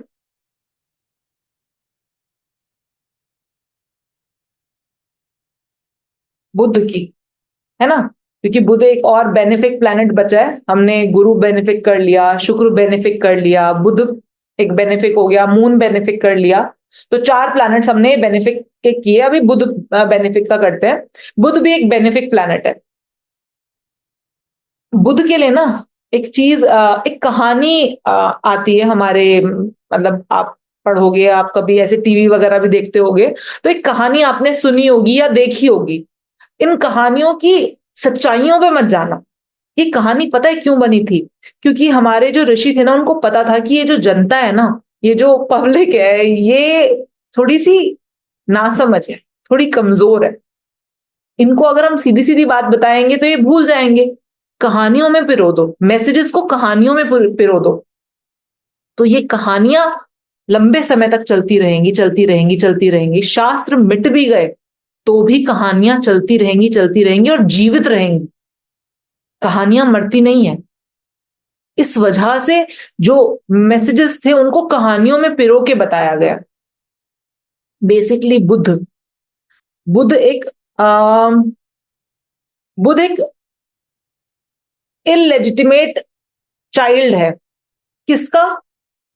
अ, ऋषि गौतम थे, उनके वो जब बाहर गए, अपनी कुटिया से बाहर गए, तो जो उनकी वाइफ थी, चंद्रमा को बहुत अच्छी लगती थी। अब चंद्रमा को आप लड़का मत समझ लेना इस चक्कर में, वो एक कहानी के रूप में बताया गया कि चंद्रमा को बहुत अच्छी लगती थी, वो वहां पर आए। एंड उसके बाद जब ऋषि गौतम ऋषि वापस आए तो उन्होंने देखा कि चंद्रमा उनकी कुटिया से बाहर निकल रहे थे, तो उनको गुस्सा गुस्सा भी आ गया, and उन्होंने श्राप दे दिया चंद्रमा को। जिस श्राप को फिर औरतों ने और क्या कहते हैं, गाय ने और इन सब चीजों ने अपने ऊपर वहन किया। लेकिन जो चंद्रमा की जो इलेजिटिमेट, चंद्रमा की नाजायज संतान कौन हुआ? बुध हुआ, मरकरी हुआ। ठीक है, मरकरी। लेकिन आप सोचो, वो ऋषि पत्नी से जन्म लिया था, तो बेसिकली यहां पर कहीं ना कहीं वो एक नाजायज संतान, उसमें किस किस के गुण आ गए? एक गुरु के भी गुण आ गए, मतलब एक, लेकिन वो उनका पुत्र नहीं है, डायरेक्ट पुत्र नहीं है, तो ज्ञान तो नहीं कह सकते इसको, इसलिए इसको हमने नॉलेज बोला कि मरकरी को नॉलेज बहुत ज्यादा है। मरकरी चंचल है, जैसे कि क्योंकि वो चंद्रमा की संतान है, इस वजह से वो चंचल है। तो मरकरी चंद्रमा की संतान होने की वजह से चंचल है, उसमें नॉलेज है, बुकिश नॉलेज है, बुकिश नॉलेज है। जो आप स्कूल में पढ़ते हो वो सब क्या है? वो सब मरकरी है, वो सब मरकरी की नॉलेज है। समझ में आया? मरकरी बहुत अच्छा कम्युनिकेटर है, बहुत अच्छा, उसका मतलब उसको बोलना आता है, उसको उसको बात करनी आती है। वो कमीशन वाला काम बहुत अच्छा कर सकता है, लिंक बहुत अच्छा कर सकता है, लोगों से संपर्क बहुत अच्छे साध सकता है। ठीक है, लोगों से संपर्क बहुत अच्छे साध सकता है। और मरकरी बहुत ही एक ऐसा इंटेलिजेंस का कारक है। मरकरी आपकी वाणी का कारक है। मरकरी आपकी बेसिक एजुकेशन का कारक है।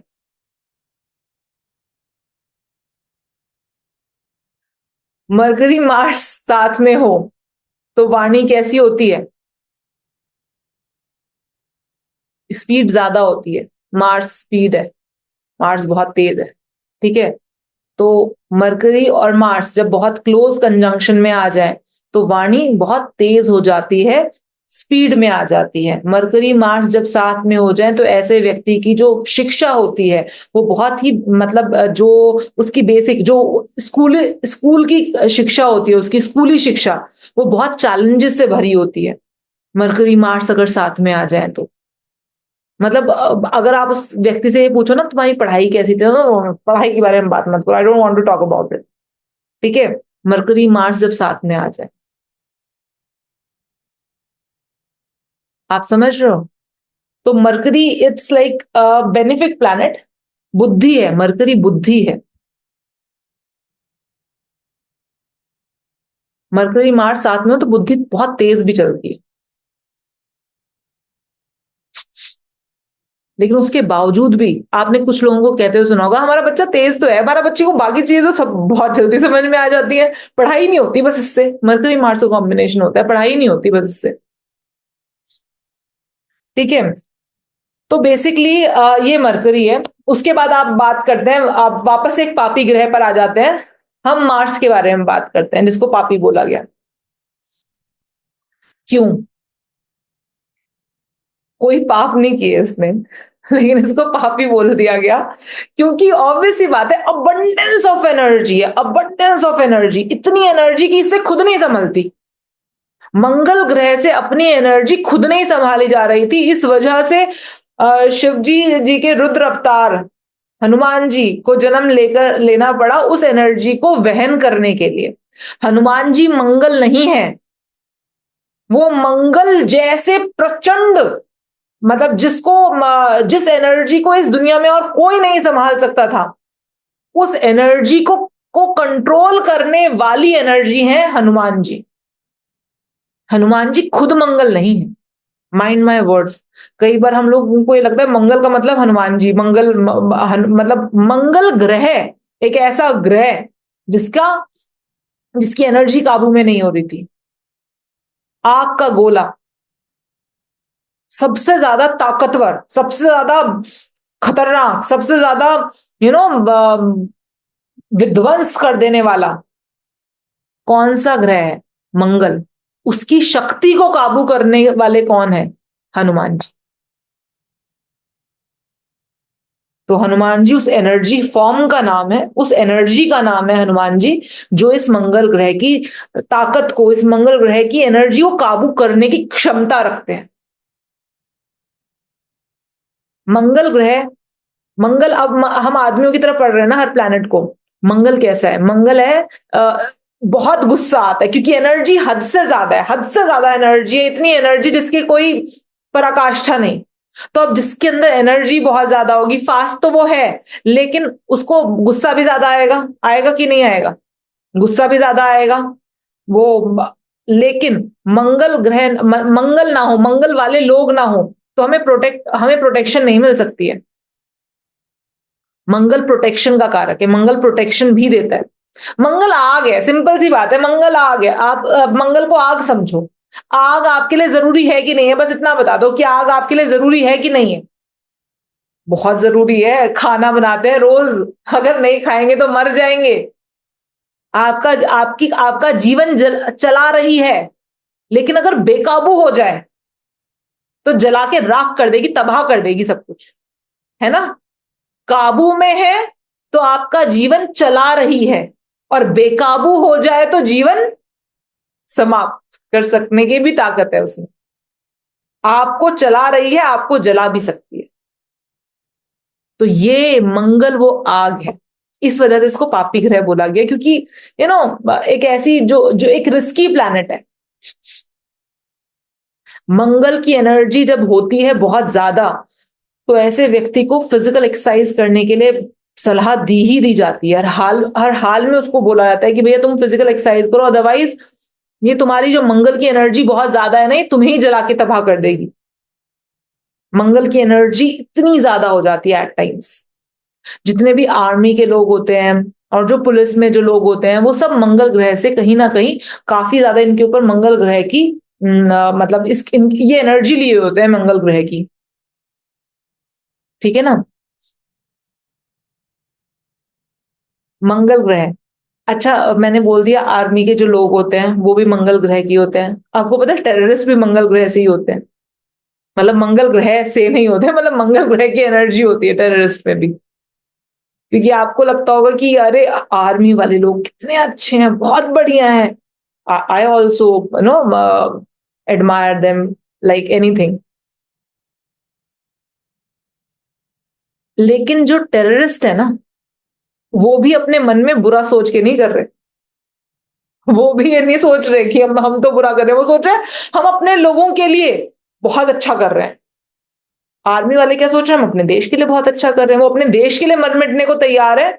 और टेररिस्ट अपने कुछ समूह के लिए या कुछ उनको समझाया इस तरीके से गया कि वो उस चीज के लिए मर मिटने को तैयार है। समझ में आया? चलिए, तो मार्स हो गया, ये सारे हमारे हमारे राहु केतु को छोड़ के बाकी हमारे सातों ग्रह हो गए, है ना। हमारा शुक्र हो गया, हमारा सूर्य हो गया, चंद्रमा हो गया, मंगल हो गया, गुरु हो गया, शनि हो गया, बुध हो गया। ठीक है, बचे राहु और केतु, ये दोनों हम साथ में पढ़ेंगे। राहु केतु सचमुच में इनको सबसे पहले इन्हीं को पापी ग्रह बोला गया था कि ये पापी ग्रह है। राहु को सबसे पहले राहु को पापी ग्रह बोला गया था, फिर केतु को भी, क्योंकि वो उसी का पार्ट था तो केतु को भी बोल दिया पापी ग्रह। क्योंकि देखो ना, जो भी ह्यूमन के लिए परेशानी लेकर आता है ना, उसको पापी ग्रह कह देते हैं कि यार ये ह्यूमन के लिए परेशानी लेकर आ रहा है, इसको पापी बोल दो। लेकिन राहु केतु की पर्सनालिटी क्या है? राहु एक ऐसा प्लैनेट है जिसके बिना आज की डेट में आप जी नहीं सकते हो।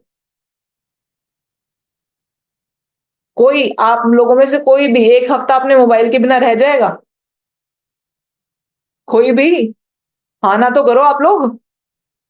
अरे मेरे को सबकी शक्लें, जो जो जिनकी शक्लें मुझे दिखाई दे रही हैं, वो मैं देख पा रही हूँ। आप अपना सर हिलाओगे, मुझे सबके सर दिखाई दे रहे हैं। शीतल हो गई, प्रीति हो गई, सीमा जी हो गई, सैमसंग SM E1468 हो गए, सौम्या जी, सोमा जी, पायल जी, BS जी, कुमार विभूति जी, वर्षा जी, द्वारिका जी, आभा जी, केतन जी, साई शिंदे जी, राधिका जी, आलोक जी, सिया जी, सुवर्णा जी, पी पूजा जी, आईफोन। ठीक है, तो मुझे सब दिखाई दे रहे हैं। तो आप अपना मतलब सिंपली आप अपना सर हिलाओ and I would like know, मैं सबको देख रही हूँ। तो सिंपल सी बात है, आप राहु के बिना नहीं जीत सकते हो। हमारी क्लास जो हो रही है, हमारी क्लास क्यों हो रही है? राहु की वजह से हो रही है। और किसकी वजह से हो रही है? राहु, ये टेक्नोलॉजी, जितनी टेक्नोलॉजी है वो सब राहु की देन है। सब कुछ वो राहु की देन है। आप आमने सामने बात करो, ठीक है। और एक समय था हम सिर्फ आमने सामने ही बात कर सकते थे, आज की डेट में आप दुनिया के किसी भी कोने में बैठे हम बात कर सकते हैं। टेक्नोलॉजी, द मोमेंट हमने टेक्नोलॉजी का नाम ले लिया, वो राहु है। आर्टिफिशियल इंटेलिजेंस क्या है? राहु है। पहले ना जैसे मैं CPT के बच्चों को ना एक इकोनॉमिक्स भी पढ़ाती थी। तो हम लोग उसमें पढ़ाया करते थे कि जो पुराने टाइम में मदर मोर्टालिटी रेट होता था, चाइल्ड मोर्टालिटी रेट होता था, वो बहुत ज्यादा था। मतलब बच्चा पैदा करते वक्त माँ का मर जाना, बच्चा पैदा होने के बाद बच्चों का मर जाना, बहुत लंबे समय तक ना जीना, वो उनको कुछ ना कुछ बीमारी हो जाती थी, बुखार ही आया तो खत्म। तो इस तरीके से ये रेट बहुत हाई था। आज की डेट में ये रेट बहुत कम हो गया है। तो ये हम ये स्टैटिस्टिक्स पढ़ाते हैं, जब हम इकोनॉमिक्स पढ़ाते हैं ना, तो ये स्टैटिस्टिक्स पढ़ाते हैं कि उस टाइम पर कितना था, इस टाइम पर कितना है, इस स्टेट में कितना था, उस स्टेट में कितना था। तो आप समझ रहे हो राहु कितना ज्यादा हुआ है। ये टेक्नोलॉजी, ये जो नई नई डिस्कवरीज होती हैं कि आप ऐसे कर लो, ये दवाई दे दो, ये इंजेक्शन ले लो, बच्चे बच्चे के लिए ठीक रहेगा, माँ को मरने नहीं दिया जाता, चाहे C सेक्शन करके उसको काट के बच्चा निकालना पड़े। और लेकिन डॉक्टर की जिम्मेदारी होती है कि चाहे वो कैसे भी करे, लेकिन बच्चा, माँ और बच्चे को सीधा सीधा, मतलब जिंदा माँ जिंदा बच्चा आपके हाथ में होते हैं। बट ऑब्वियसली बात है, रेशो बढ़ा है, अनडाउटेडली बहुत जबरदस्त तरीके से रेशो बढ़ा है। इसी वजह से आबादी भी इतनी ज्यादा बढ़ गई है कि पहले गांव के गांव साफ हो जाते थे, महामारी आती थी गांव के गांव साफ हो जाते थे। आज की डेट में चीजें कंट्रोल है। ठीक है, क्यों? राहु। ठीक है, तो जो चीजें इतनी, राहु, राहु क्या है? राहु इज अ थिंग जो कि एक पापी ग्रह है। ऐसे और ऐसे ऐसे ऐसे राहु का मतलब ही केवल और केवल आपकी लाइफ में फ्लक्चुएशंस लाना है। राहु एक ऐसा व्यक्ति है जो कि खुश नहीं है अगर आपकी लाइफ में उथल उथल पुथल नहीं मच रही है। वो उसका काम ही दिन रात ये सोच रहा है कैसे इसकी लाइफ में उथल पुथल मचा दूं, अच्छे में या बुरे में, कैसे भी। आपको पता है ऐसे ऐसे बॉम्ब्स बन चुके हैं कि एक कुछ ही मिनटों में दुनिया तबाह हो सकती है, खत्म हो सकती है। न्यूक्लियर वेपन्स एंड ऑल सब क्या है? राहु है। ठीक है, कोरोना जैसी बीमारी आई, क्या है? राहु है। ठीक है, जो भी मैनमेड चीजें हैं ना, वो राहु है।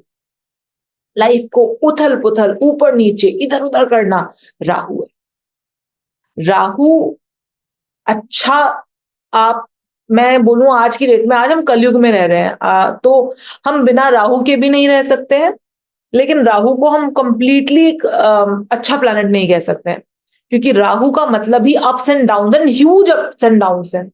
राहु बेसिकली भूख है, एक ऐसी भूख जो नहीं खत्म हो सकती, जिसको सेटिस्फेक्शन एंड राहु दो ऑपोजिट वर्ड्स हैं। राहु को सेटिस्फेक्शन नहीं है, कुछ भी मिल जाए, कुछ भी मिल जाए, राहु को संतोष नहीं है। तो राहु एक ऐसी प्रकृति है जो कि भूखी है, और उसको और चाहिए, जितना दे दोगे ना, उसका सर है केवल, धड़ नहीं है। देख सकता है, सुन सकता है, सूंघ सकता है, खा सकता है, पेट नहीं भर सकता। तो ये राहु है। राहु अचानक है, राहु धुंध है, राहु दिखने नहीं देता, राहु शक है, अत्याधिक शक। Rahu negative, negative Rahu is अत्याधिक शक, positive Rahu is focus, and negative Rahu is अत्याधिक शक, जरूरत से ज्यादा किसी के ऊपर शक करना, that is called negative Rahu. Positive Rahu का मतलब क्या है? फोकस करना। जब राहु पॉजिटिवली काम करता है तो दवाइयां ढूंढता है, ठीक है। जब राहु पॉजिटिवली काम करता है तो टेक्नोलॉजी ढूंढता है, जिससे कि चीजें बेहतर हो पाए ह्यूमैनिटी के लिए। लेकिन जब राहु नेगेटिवली काम करता है तो वेपन्स बनाता है, ऐसे वेपन्स जिसका बीमारियां उत्पन्न करता है, कोरोना जैसी बीमारियां उत्पन्न करता है, जिससे कि खात्मा हो सके सबका। तो this is called Rahu. Rahu समझ में आया? राहु, राहु का नेचर समझ में आया? केतु, केतु लास्ट में मैंने इसलिए लिया क्योंकि केतु इज अ प्लैनेट जो कि लास्ट में ही लेना चाहिए। केतु ना मुक्ति है एक्चुअली, मुक्ति इन द सेंस कि लिबरेशन, खत्म, छोड़ो ना, क्या करना है, क्यों करना है, और किस लिए, मतलब बहुत ज्यादा भागना है। जैसे राहु के, मैंने बोला ना, भागना है, राहु को भागना है, राहु को चाहिए चाहिए चाहिए। केतु को छुड़वाना है, छोड़ दो, छोड़ दो। केतु बेसिकली जिस जिस भाव में आता है ना, उस भाव को छोड़ने की बात करता है, उस भाव के भावों से कटने की बात करता है, आपको ये बताता है। और हाँ, आप ये देखोगे, जहां जहां केतु होगा ना, इंसान वहीं भाग रहा होता है एक्चुअली, इंसान उसी भाव के पीछे भाग रहा होता है। और केतु क्या कर रहा होता है? उसको उसी भाव से कटवा रहा होता है। कटवा रहा है इन द सेंस, केतु का काम है कट कर देना, ब्रेक लगा देना। केतु का काम है ब्रेक। जैसे कि राहु एक्सपेंशन देता है ना, राहु बहुत बढ़ा सकता है किसी भी चीज को, केतु ब्रेक लगा देता है, केतु काट देता है। केतु कहता है, केतु एक वो लेट गो वाली फीलिंग है, केतु लेट गो वाली फीलिंग है, मतलब जाने भी दो ना, छोड़ो, कोई फर्क नहीं पड़ता। अगर ये फीलिंग आपने अपने अंदर ओढ़ ली ना, केतु प्रॉब्लम कभी नहीं कर सकता। जैसे राहु के लिए आपने उस पर्टिकुलर, जहां पर राहु बैठा है वहां पर फोकस कर दिया, राहु प्रॉब्लम नहीं करेगा, उसी तरीके से केतु जहां बैठा है, अगर उस पर्टिकुलर भाव के लिए आप लेट गो वाली फीलिंग ले आए ना, केतु प्रॉब्लम नहीं करेगा। केतु विश्वास है, स्पिरिचुअलिटी है केतु। केतु इस बात का विश्वास है कि मैं यहां बैठी हूं, कोई एक शक्ति मेरे साथ हमेशा है, हमेशा। अब उस शक्ति को आप किसी भी नाम से बोल सकते हो, आप उसको अल्लाह बोल लो, आप उसको जीसस बोल लो, आप उसको राम जी बोल लो, आप उसको हनुमान जी बोल लो, आप उसको वाहिगुरु बोल लो, आप उसको माता जी, मतलब जय माता दी बोल लो, आप कुछ भी बोल लो उस शक्ति को, वो एक शक्ति है जो हमेशा मेरे साथ है। वो ये केतु का विश्वास है, और केतु का विश्वास टूटता नहीं है, केतु का विश्वास टूटता नहीं है, ध्यान रखना, केतु का विश्वास टूटता नहीं है। एक कहानी मैं आपको जरूर बताऊंगी, क्योंकि ये कहानी मतलब मेरी फेवरेट कहानी हो गई है, मैं हमेशा बता रही हूँ जब से मुझे पता चली है। हम ना छोटे छोटे थे, तो हमारे ना हमारे बिल्कुल बराबर में एक आंटी रहती थी। हम जब भी उनके घर जाते थे ना, तो उनके घर में हमेशा भागवत चल रही होती थी, और वो 2-2 घंटे पूजा करती थी। तो एक होता ना कि एक पर्सपेक्टिव बन जाता है आपके लिए, आपके नजरों में किसी का। कि आंटी तो बहुत ज्यादा स्पिरिचुअल है, आंटी बहुत ज्यादा स्पिरिचुअल है। वो पूरे कार्तिक मास में मंदिर जाया करती थी। हम लोग छोटे थे तो उस टाइम स्कूल जा रहे होते थे तो हाथ जोड़ते हुए जाते थे मंदिर के सामने से, तो दिखाई देता था आंटी पूजा कर रही हैं। पूरा मतलब शाम सुबह मंदिर जाना, शाम को मंदिर जाना। हम उनके घर का भी गए खेलने के लिए ऐसे, तो वो उनके घर पे हमेशा वो चल रहे होते थे, भागवत की कथा और जो भी आती थी उस समय पर, जो भी चीजें होती थी, तो वो सब देखती थी आंटी, सब कुछ देखती थी, सारे सारे धार्मिक सीरियल भी देखती थी, सब कुछ। तो हमको लगता था आंटी बड़ी स्पिरिचुअल है, बहुत स्पिरिचुअल है आंटी। ज्यादा टाइम या थोड़े टाइम पहले ही मेरे पास उनकी बेटी का फोन आया। अब पुराने जानकार थे तो बात बात होने लग गई।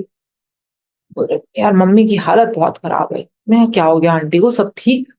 नहीं यार, वैसे तो ठीक है लेकिन हद, मतलब उनको हर किसी पे शक है यार, हर किसी पे शक है। उनको लगता है कि मतलब उनकी उनकी बेटियां ही थी, तो उनकी सगी बेटियां जो आज के डेट में उनके लिए सब कुछ कर रही हैं, सब कुछ उनको लगता है वो भी उनकी प्रॉपर्टी, मतलब इतना शक करती हैं, इतना शक करती हैं कि हर बात का, मतलब उनकी बेटी की शादी हो गई है अभी, उनका बेटा और दामाद, बेटी और दामाद ही उनका पूरा टेक केयर करते हैं, उनके उनके और मतलब अंकल का तो पूरा टेक केयर वो करते हैं। लेकिन उसके बावजूद भी उनको हर बात में कहती, मेरे हस्बैंड उनके इतनी ज्यादा टेक केयर करते हैं, उनको कोई परेशानी होती तो भाग कर आना, ये करना, सारी चीजें करना, लेकिन उसके बावजूद भी उनके, मेरे हस्बैंड के ऊपर भी शक करती है। कहाँ लेके जाएंगी? अगर अगर मतलब मान लो सारी प्रॉपर्टी उनके नाम है, सब कुछ है, जो भी है, हम नहीं, हमको तो नहीं चाहिए, लेकिन तुम लेके कहाँ जाओगी, तुम करोगी क्या? इतनी फिर इतनी पिस्ड ऑफ है ना इस समय, वो खुद भी बहुत पिस्ड ऑफ है और हम सबको उन्होंने पागल बनाया हुआ है। लाइक, फिर मैंने बात बात की आंटी से, and then I got to know कि क्या है। आप एक व्यक्ति आपको 2 घंटे पूजा करते हुए दिखाई दे रहा है,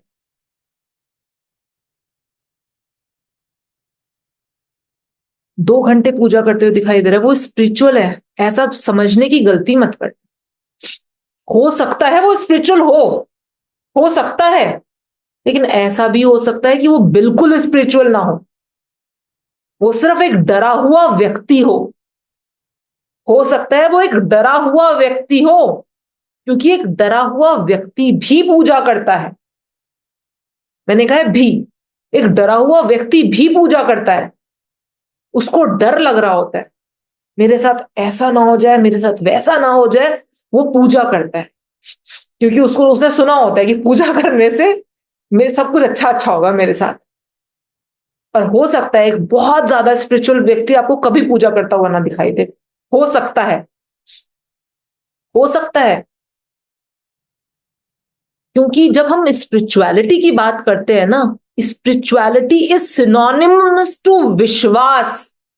स्पिरिचुअलिटी का मतलब है आपको हद से ज्यादा विश्वास है, जितना आपको इस बात का विश्वास है ना कि सूरज निकलता है, रोज निकलता है और सूरज सचमुच में है, उतना ही आपको इस बात, स्पिरिचुअल इंसान को इस बात का विश्वास होता है कि चाहे जो मर्जी हो जाए, मैं हूं क्या, मेरी मेरी मेरी क्या, मेरा क्या स्टेटस है, कुछ भी नहीं है, वो ईश्वर मेरे साथ है, वो शक्ति मेरे साथ है। ये विश्वास स्पिरिचुअलिटी है। एक स्पिरिचुअल व्यक्ति कभी आपको डरा हुआ नहीं दिखाई देगा, किसी कीमत पे आपको डरा हुआ नहीं दिखाई देगा, क्योंकि उसको ये 100% भरोसा है, 100% कि जो भी हो रहा है ना, वो शक्ति मेरे साथ है। ये केतु है, ये केतु का विश्वास। केतु आपको चीजें आपसे कई बार छीन के आपको ये रियलाइज कराता है कि आप उनके बिना भी जी सकते हो। केतु की मेंटालिटी है, आप जितना भागोगे ना, जितना भागोगे मैं उतना दूर भगाऊंगा आपको, मैं उतना दूर भगाऊंगा आपको, मैं उतनी, मान लीजिए एक किसी लेडी के 7th हाउस में केतु है, वो अपने पति के पीछे पागलों की तरह भागे जा रही है, अब ये कैसे मुझे पसंद करेंगे, मैं इनके लिए अच्छा खाना बना दूं, इनके लिए अच्छा, इनको अच्छा अच्छा अच्छा अच्छा अच्छा अच्छा अच्छा सारी चीजें कर, वो कर दूं, फलाना ढिमकाना, दुनिया जहान की चीजें कर ली उसने। केतु है, केतु बोल रहा है मत भाग, शांति रख ले, लेट गो कर, कोई बात नहीं, अपने नेचुरल स्वभाव में आ जा, अपने नेचुरल स्वभाव में आ जा, छोड़ दे भागना, छोड़ दे। द मोमेंट भागना छोड़ देगी, द मोमेंट सोचना छोड़ देगी, वो बंदा तेरे पीछे पीछे भाग रहा होगा। जब हम सचमुच में छोड़ देंगे, जब हम उस चीज का विचार करना छोड़ देंगे, केतु के लिए कुछ भी इम्पॉसिबल नहीं है। बस सिंपली केतु इतना है कि केतु कहता है विचार करना छोड़ दो, भरोसा रखो, भरोसा। और भरोसा आधा अधूरा नहीं होता है। और भरोसा एक अकेली ऐसी चीज है जीवन में जो हमें सचमुच में मौज करा देती है लाइफ। सचमुच में जिसको भरोसा करना आ गया ना, उसको अपने जीवन में मौज करनी आ गई। केतु मौज देता है, मुझे जो समझ में आया इतने टाइम के बाद कि असली मौज जो देता है ना जीवन में, वो सिर्फ केतु देता है। क्योंकि केतु इतनी बढ़िया लापरवाही देता है आपको, अगर आप भरोसा कर लो किसी के ऊपर।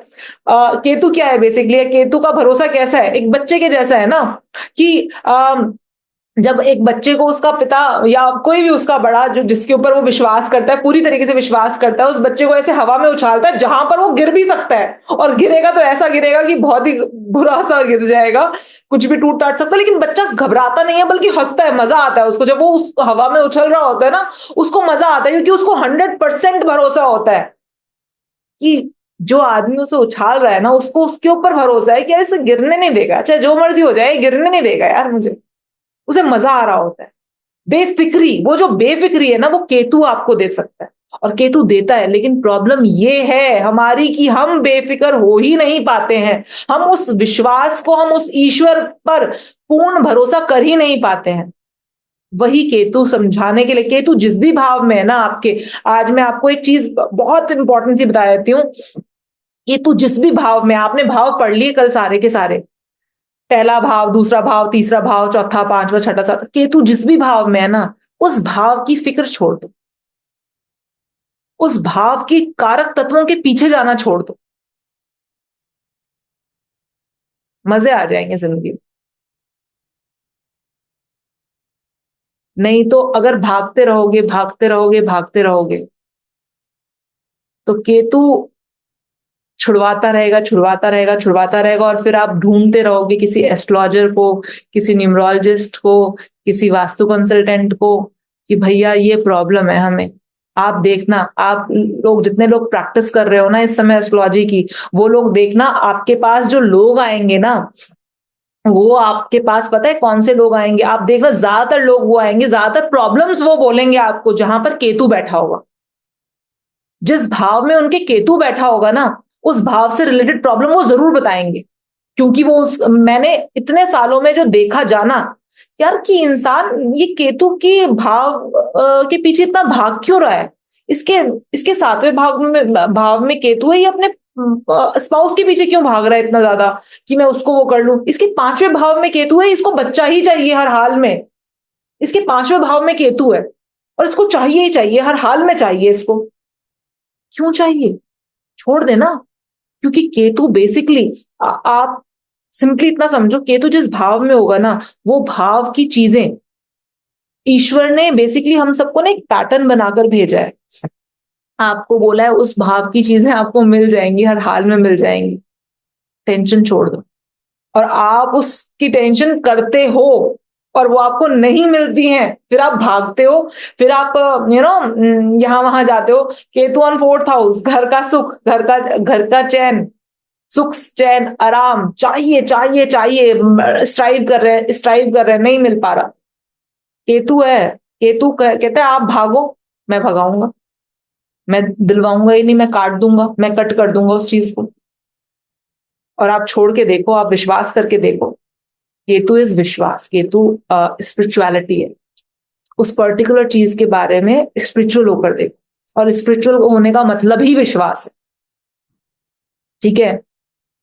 तो केतु जिस भी घर में है, उस पर्टिकुलर चीज के कारक तत्वों को काट देता है। अगर आप अगर आप भागते हो तो, और अगर आप नहीं भागते हो तो अबंडेंस में दे देता है। नहीं चाहिए तो मिल जाएगा, चाहिए तो नहीं दूंगा। इसीलिए पापी ग्रह बोला गया। समझ में आया क्यों पापी ग्रह बोला गया इसको, कि चाहिए तो नहीं मिलेगा, नहीं चाहिए तो ले। कितना चाहिए, मतलब जितना तुमने कभी सोचा भी ना होगा उतना मिल जाएगा। तो बेसिकली ये सारे ग्रह ये सारे के सारे ग्रह हमें, ये सारे के सारे ग्रहों के कारक तत्व थे। अब बात करते हैं जो हमने लास्ट क्लास में राशि पढ़ी थी ना, राशि और प्लैनेट्स को कनेक्ट करके देखते हैं कि राशि और प्लैनेट्स का क्या कनेक्शन बैठता है।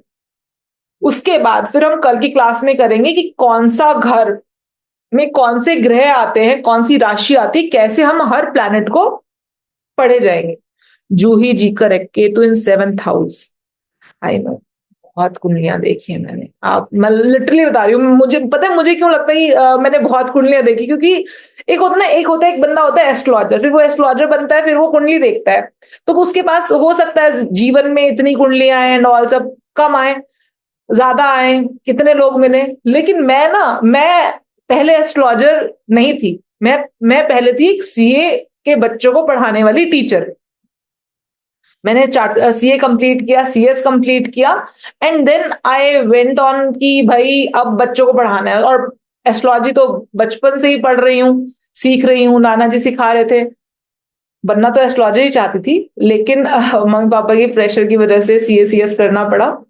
तो वो सीए के बच्चों को पढ़ाने के में वो 600 बच्चों का एक बैच होता था, जिनकी पूरे पूरे दिन लाइन लगती थी। मतलब मेरी क्लास तो 3 घंटे की होती थी, लेकिन मैं इंस्टीट्यूट में 8 से 9 घंटे बैठती थी, सिर्फ और सिर्फ बच्चों की कुंडलियां देख रही होती थी। अरे हाँ, तू एक काम करे, तू छोड़ सीए, तू तो वो कर ले, अपना खुद का बिजनेस कर ले, इस समय तो तेरा बिजनेस बहुत बढ़िया चल जाएगा। लिटरली मैं, मतलब ऐसी ऐसी सलाहें देती थी मैं वहां पर बैठ बैठ के बच्चों को। तो मतलब इट्स लाइक ये जो वो जो एक्सपीरियंस था ना, मैं ये कह सकती हूँ कि आज की डेट में मैंने हर तरह की कुंडली ऑलमोस्ट देख ली होगी, कि कौन सी कुंडली में क्या होता है, तो क्या सामने आता है उन बच्चों के, उन लोगों के।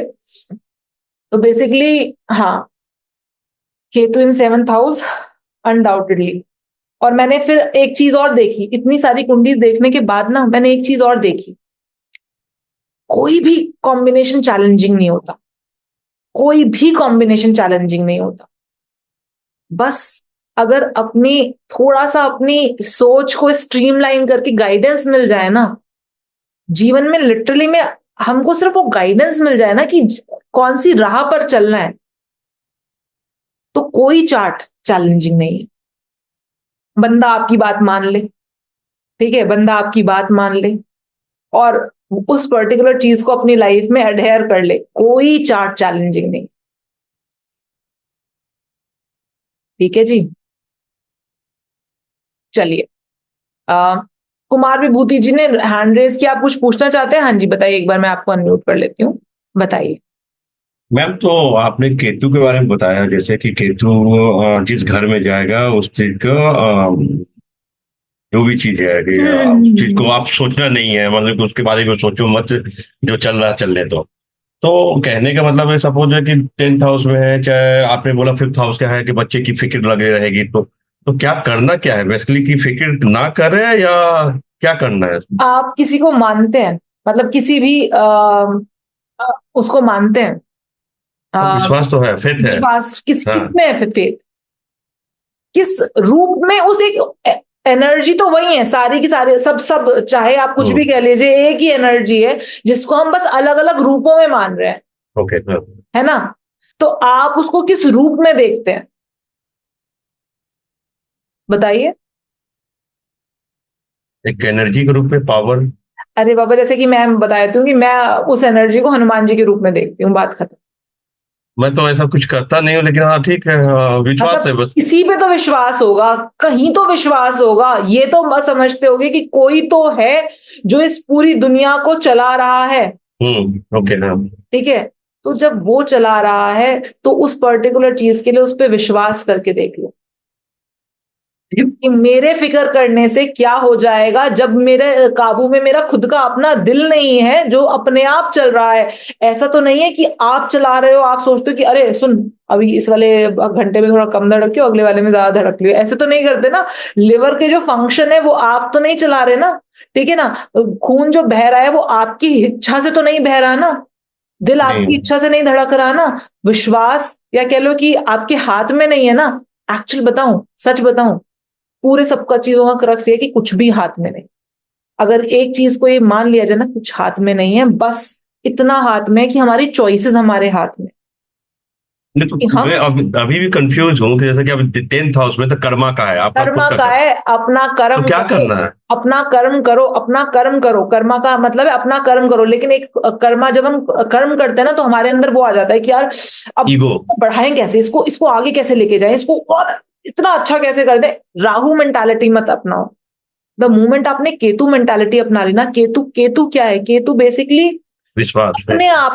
अपने आप को जीरो करके, अपने आप को जीरो करके, ओके। अपना काम विदाउट एनी डिटर्मिनेशन, मतलब विदाउट एनी डिटर्मिनेशन कहना अच्छा नहीं होगा यहाँ पर, विदाउट एनी ऐसा कि बस ये पाना है, ये करना है, इसको ऐसे आगे बढ़ाना है। मैं अगर इस बात को सोचूं कि यार जैसे फल की चिंता मत करो, बस करते अगर जाओ। अगर मैं ये सोचूं यार अगर मैं ये करूंगी ना तो ऐसा हो जाएगा, वैसा हो जाएगा, नहीं, अगर मैं ये सोचूं कि यार अगर मैं ऐसे करूंगी ना, पता नहीं कितने ऐसे लोग होंगे जिनको जो लोग एस्ट्रोलॉजी सीख जाएंगे। अगर मैं 7 डे का फ्री वर्कशॉप ले लूं तो कितने ऐसे लोग होंगे जिनको एस्ट्रोलॉजी की बिल्कुल जीरो नॉलेज होगी, और मैं अपना पूरा 100% दूंगी कि उन लोगों को सचमुच में समझ में आ जाए कि एस्ट्रोलॉजी कितनी ईजी है, और ये अपनी लाइफ में कुछ बेटर कर पाए। यहां पर मैं अपने बारे में ना सोच के, केतु इज लाइक अपने बारे में ना सोच के, आपने बस अपना बेस्ट दिया। अब मुझे फर्क नहीं पड़ता आप लोगों को अच्छा लगे बुरा लगे, ये नहीं सोच रही कि आप लोगों को अच्छा लगेगा बुरा लगेगा, आप क्या कहोगे क्या नहीं कहोगे, ये नहीं सोच रही। सिंपली ये सोच रही हूँ कि मैं क्या कर सकती हूँ, मेरे हाथ में या क्या है, मतलब मेरे पास क्या है, बस वो दे सकती हूँ, दैट्स इट। इस ओके। विश्वास के साथ कि अपना बेस्ट कर रही हूँ।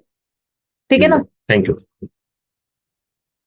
और एक चीज और बोलूंगी कि कभी मौका लगे ना तो बहुत इजीली आराम से बैठ के ना अ, गीता का जो कोई भी वर्जन है उसको एक बार पढ़ के देखना।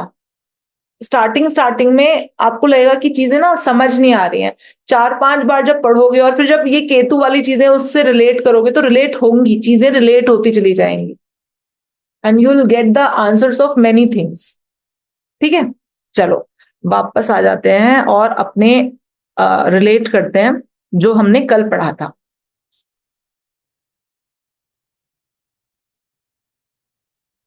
एक चीज बता देती हूँ, अभी आप लोगों ने पूछा और कुछ लोग उसमें ही पूछ रहे हैं केतु केतु केतु। अम, केतु ऐसा विश्वास है, मैंने ना ये नहीं बताया कि मैंने ये स्टोरी तो कई बार बताई है, लेकिन मैंने ये नहीं बताया कि अमाउंट क्या था। मैं एक बार एक एस्ट्रोलॉजिकल वेबिनार में गई थी, वेबिनार कह रही हूँ सेमिनार में गई थी, जहां पर मैंने बोला ना कि मुझे 90 ईयर्स के वृद्ध आदमी मिले थे। तो ये अपने किसी मतलब ये काफी ओल्ड है, तो ये जब सेमिनार में आए तो इन्होंने, ये किसी के साथ आए थे, मतलब एक बंदे को अपने साथ रखते हैं जो इनका सामान वामान उठा लेता है, इनके लिए इनका ध्यान रखता है, थोड़ा टेक केयर करता है। तो हम लोग भी उस सेमिनार में गए थे, वहीं पर मिली थी मैं इनसे। तो हम लोग ने चेक इन किया एंड ऑल। उसके बाद फिर हम जा रहे थे खाना खाने के लिए। मेरे मेरे पास ना मेरे बैग में कुछ पेमेंट थी, मेरे हस्बैंड ने मुझे दिया था कि तुम वहां जा रही हो, तुम वो पेमेंट कर देना। तो मेरे बैग में अराउंड 5 लाख रुपीज रखे हुए थे। अब वो जब हम मेरे को लिफ्ट में मिले तो उन्होंने बोला, मतलब मैंने उनसे पूछा, मैंने कहा सर ये मतलब प्रेजेंटेशन वगैरह तो शाम को है ना, अभी तो जैसे ब्रेकफास्ट करने जा रहे हैं, फिर उसके बाद बैठेंगे बातें बातें करेंगे नॉल, उसके बाद प्रेजेंटेशन तो शाम को है ना, ये अभी लैपटॉप अभी लेकर आना था क्या? तो उन्होंने कहा कि नहीं नहीं, वो एक्चुअली लैपटॉप है और इसमें मेरा कैश वगैरह भी इसी में रखा हुआ है, मेरा मतलब पर्स मतलब मेरा वॉलेट वगैरह भी इसी में रखा हुआ है, तो मुझे लगा कि ऐसे कमरे में छोड़ना सही नहीं है। अच्छा, अच्छा, मतलब यहाँ पर मतलब कुछ वो है, इशू है क्या? कह रहे नहीं इशू नहीं है, लेकिन स्टिल क्यों छोड़ना कमरे में? अच्छा, अच्छा। फिर क्या हो गया? मैंने कहा नहीं, वो मैंने एक्चुअली कमरे में छोड़ा है ना, तो इसलिए मैंने पूछा कि अभी जरूरत है कि नहीं है ना। फिर अच्छा कोई बात नहीं, ब्रेकफास्ट कर लो, ब्रेकफास्ट करके जाके ले आना। मैंने कहा हाँ हाँ ठीक। हमने ब्रेकफास्ट किया, मैं उधर ही बैठी रही, मैं सबसे, क्योंकि मुझे बड़ा मजा आता है ऐसे एस्ट्रोलॉजिकल कोई भी बातें हो रही हो तो आई रियली रियलिश दीज थिंग्स। हम बैठे रहे बातें करते रहे, शाम हो गई। ठीक है, शाम हो गई and फिर वो वापस मुझे मिले, कह रहे क्या हुआ ले आई? मैंने कहा नहीं सर, अभी जाऊंगी तो ले आऊंगी।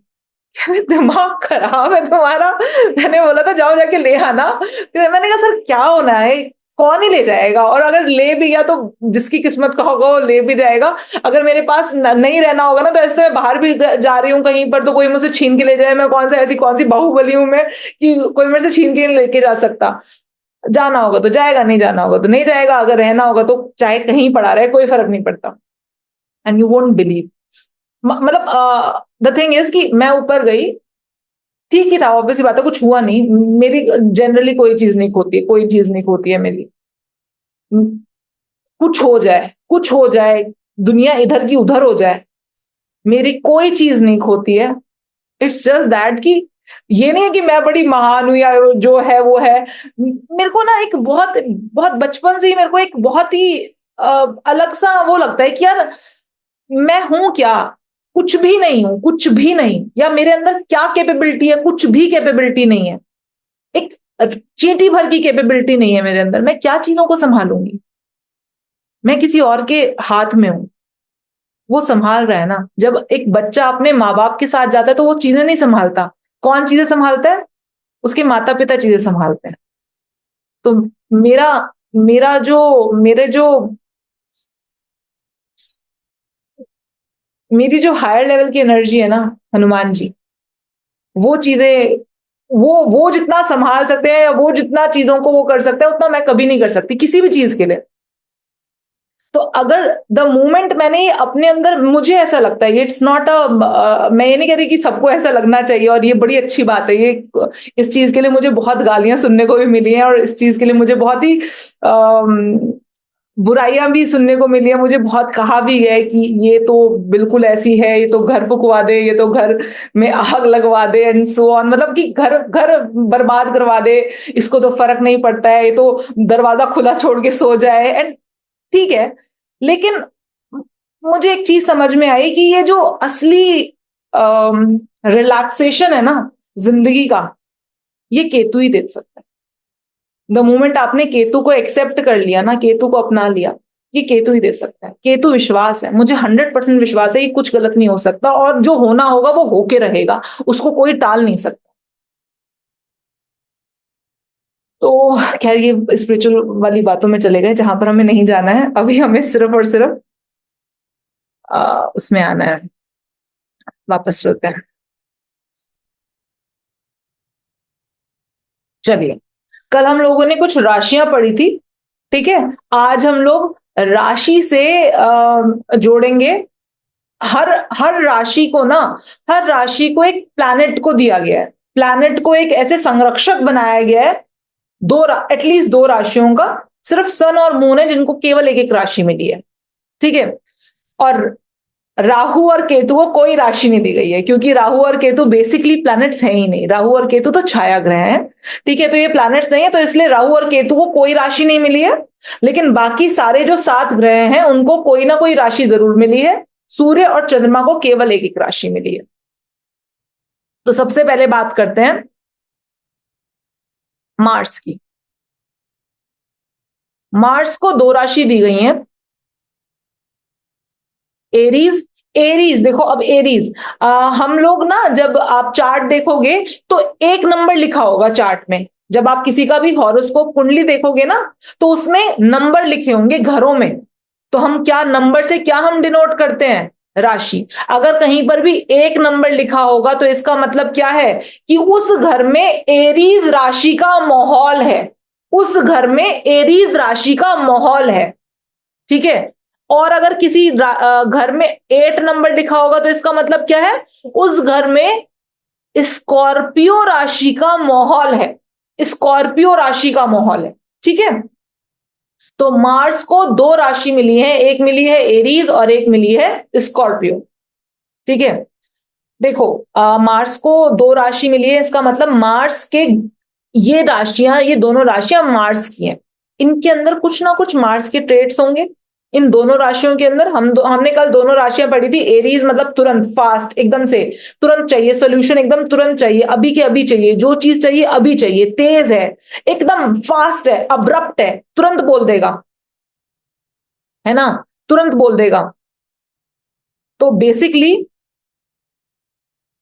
यहां पर हम ये बोलते हैं। और स्कॉर्पियो क्या है?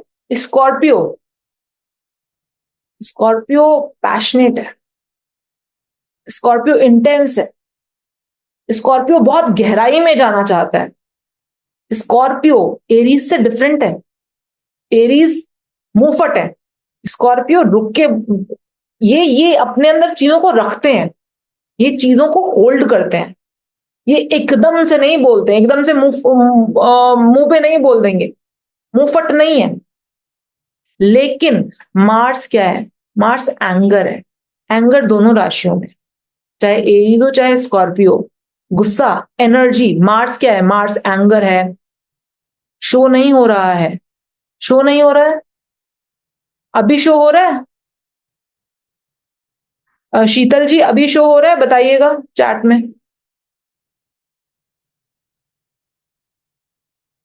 हो रहा है, शो हो रहा है?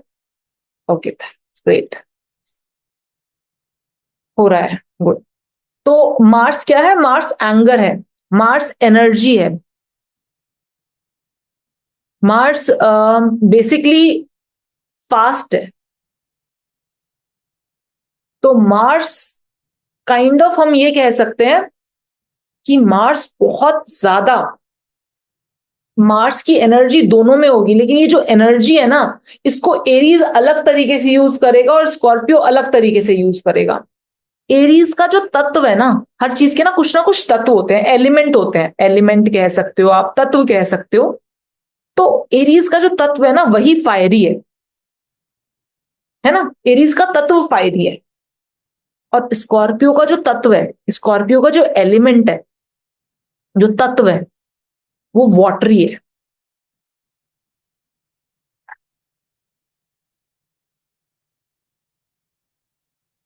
ठीक है, ये वाटरी तत्व है इसका। स्कॉर्पियो आप ये कह सकते हो, स्कॉर्पियो सुनामी से आने से पहले जो वो एक शांति होती है ना, सुनामी आती है तो वो सबको बहा के ले जाती है, उससे पहले जो शांति होती है ना, जस्ट उसके पहले की शांति, वो स्कॉर्पियो है। कभी भी आ सकता है, कभी भी फट सकता है, कभी भी एकदम से ब्लास्ट कर सकता है। That is Scorpio. स्कॉर्पियो वो पानी नहीं है जिसको आप पी सकते हो, वो वाटर एलिमेंट तो है, लेकिन वो पानी नहीं है जिसको पिया जा सकता है। ये समुद्र है बेसिकली, ये एक खारा पानी, पीने लायक पानी तो सिर्फ कैंसर है, स्कॉर्पियो नहीं। स्कॉर्पियो तो वो पानी है जो ट्रांसफॉर्मेशन लेकर आता है जीवन में, इसमें आप खेलते नहीं हो। स्कॉर्पियो तो वो राशि है जो ट्रांसफॉर्मेशन का काम करती है। ये खेलने वाला, हंसी मजाक करने वाला, कुदम कादी करने वाला ऐसा पानी नहीं है। वाटर एलिमेंट जरूर है, लेकिन ये ऐसा पानी है जो बदलाव ले आएगा। ठीक है, तो दोनों का तत्व अलग है। और फिर हम कहते हैं, देखो हर प्लैनेट की ना एक फेवरेट राशि होती है, हर प्लैनेट की एक फेवरेट राशि, मतलब उसमें उसके तत्व सबसे ज्यादा पाए जाते हैं। तो मार्स की फेवरेट राशि कौन सी है? इसको जिन लोगों को थोड़ा नॉलेज है वो समझो, इनकी मूल त्रिकोण राशि, लेकिन जिन लोगों को बिल्कुल कोई नॉलेज नहीं है वो इनकी फेवरेट राशि समझो इसको, है ना। फेवरेट राशि, मार्स की जो फेवरेट राशि है वो एरीज है, मतलब उसकी मूल त्रिकोण राशि, मतलब एरीज में सबसे ज्यादा गुण पाए जाते हैं मंगल के। स्कॉर्पियो में भी होते हैं, लेकिन मंगल के सबसे ज्यादा गुण एरीज में पाए जाते हैं।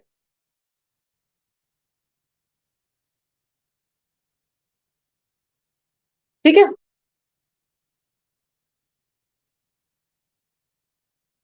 क्लियर है।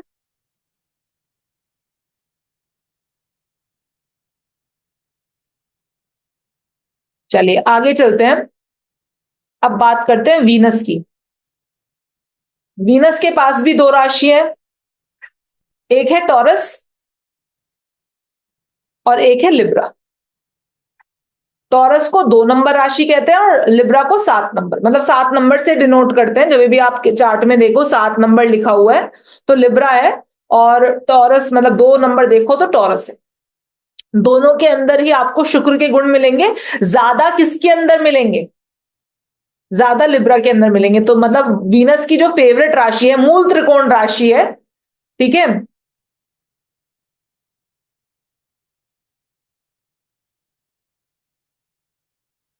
मूल त्रिकोण राशि है वो लिब्रा है।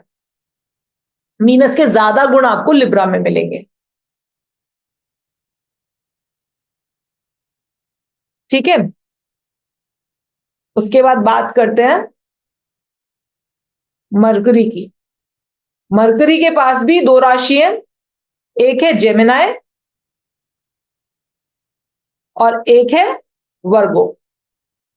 जेमिनाई को हम कैसे देखते हैं, 3 नंबर से देखते हैं, और वर्गो को हम देखते हैं 6 नंबर से।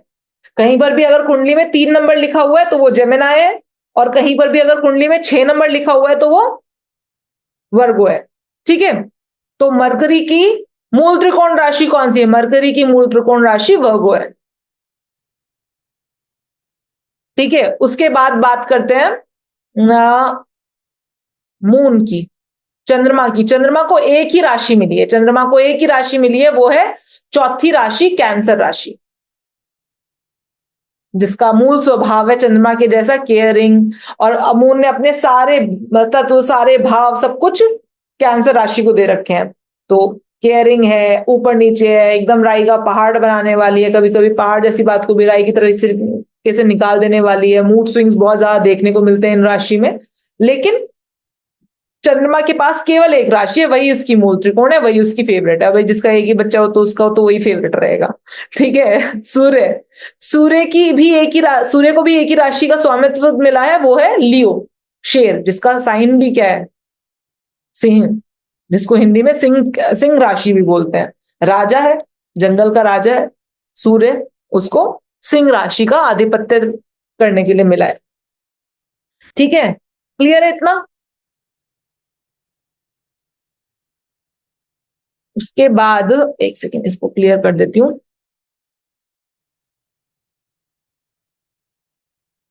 उसके बाद जुपिटर। जुपिटर के पास भी दो राशियां हैं, 9 और 12, सेजिटेरियस, धनु, और पाइसेस, मीन। ठीक है, जुपिटर की मूल त्रिकोण राशि कौन सी है? जुपिटर की मूल त्रिकोण राशि है सेजिटेरियस राशि। उसके बाद सैटर्न। सैटर्न एकदम दो राशि लेता है, एकदम साथ साथ में लगी हुई राशियां, 10 और 11, केप्रिकॉन एंड एक्वेरियस। मूल त्रिकोण राशि एक्वेरियस है, कैप्रिकॉन की सैटर्न की मूल त्रिकोण राशि एक्वेरियस है, जबकि 10 कौन सी है? कर्मठ राशि है। 11वीं राशि कौन सी है? 11वां भाव देने का भाव है, 11वीं राशि देने की राशि है, सेवा करने वाली राशि है। ऐसी राशि सैटर्न को पसंद है। ठीक है,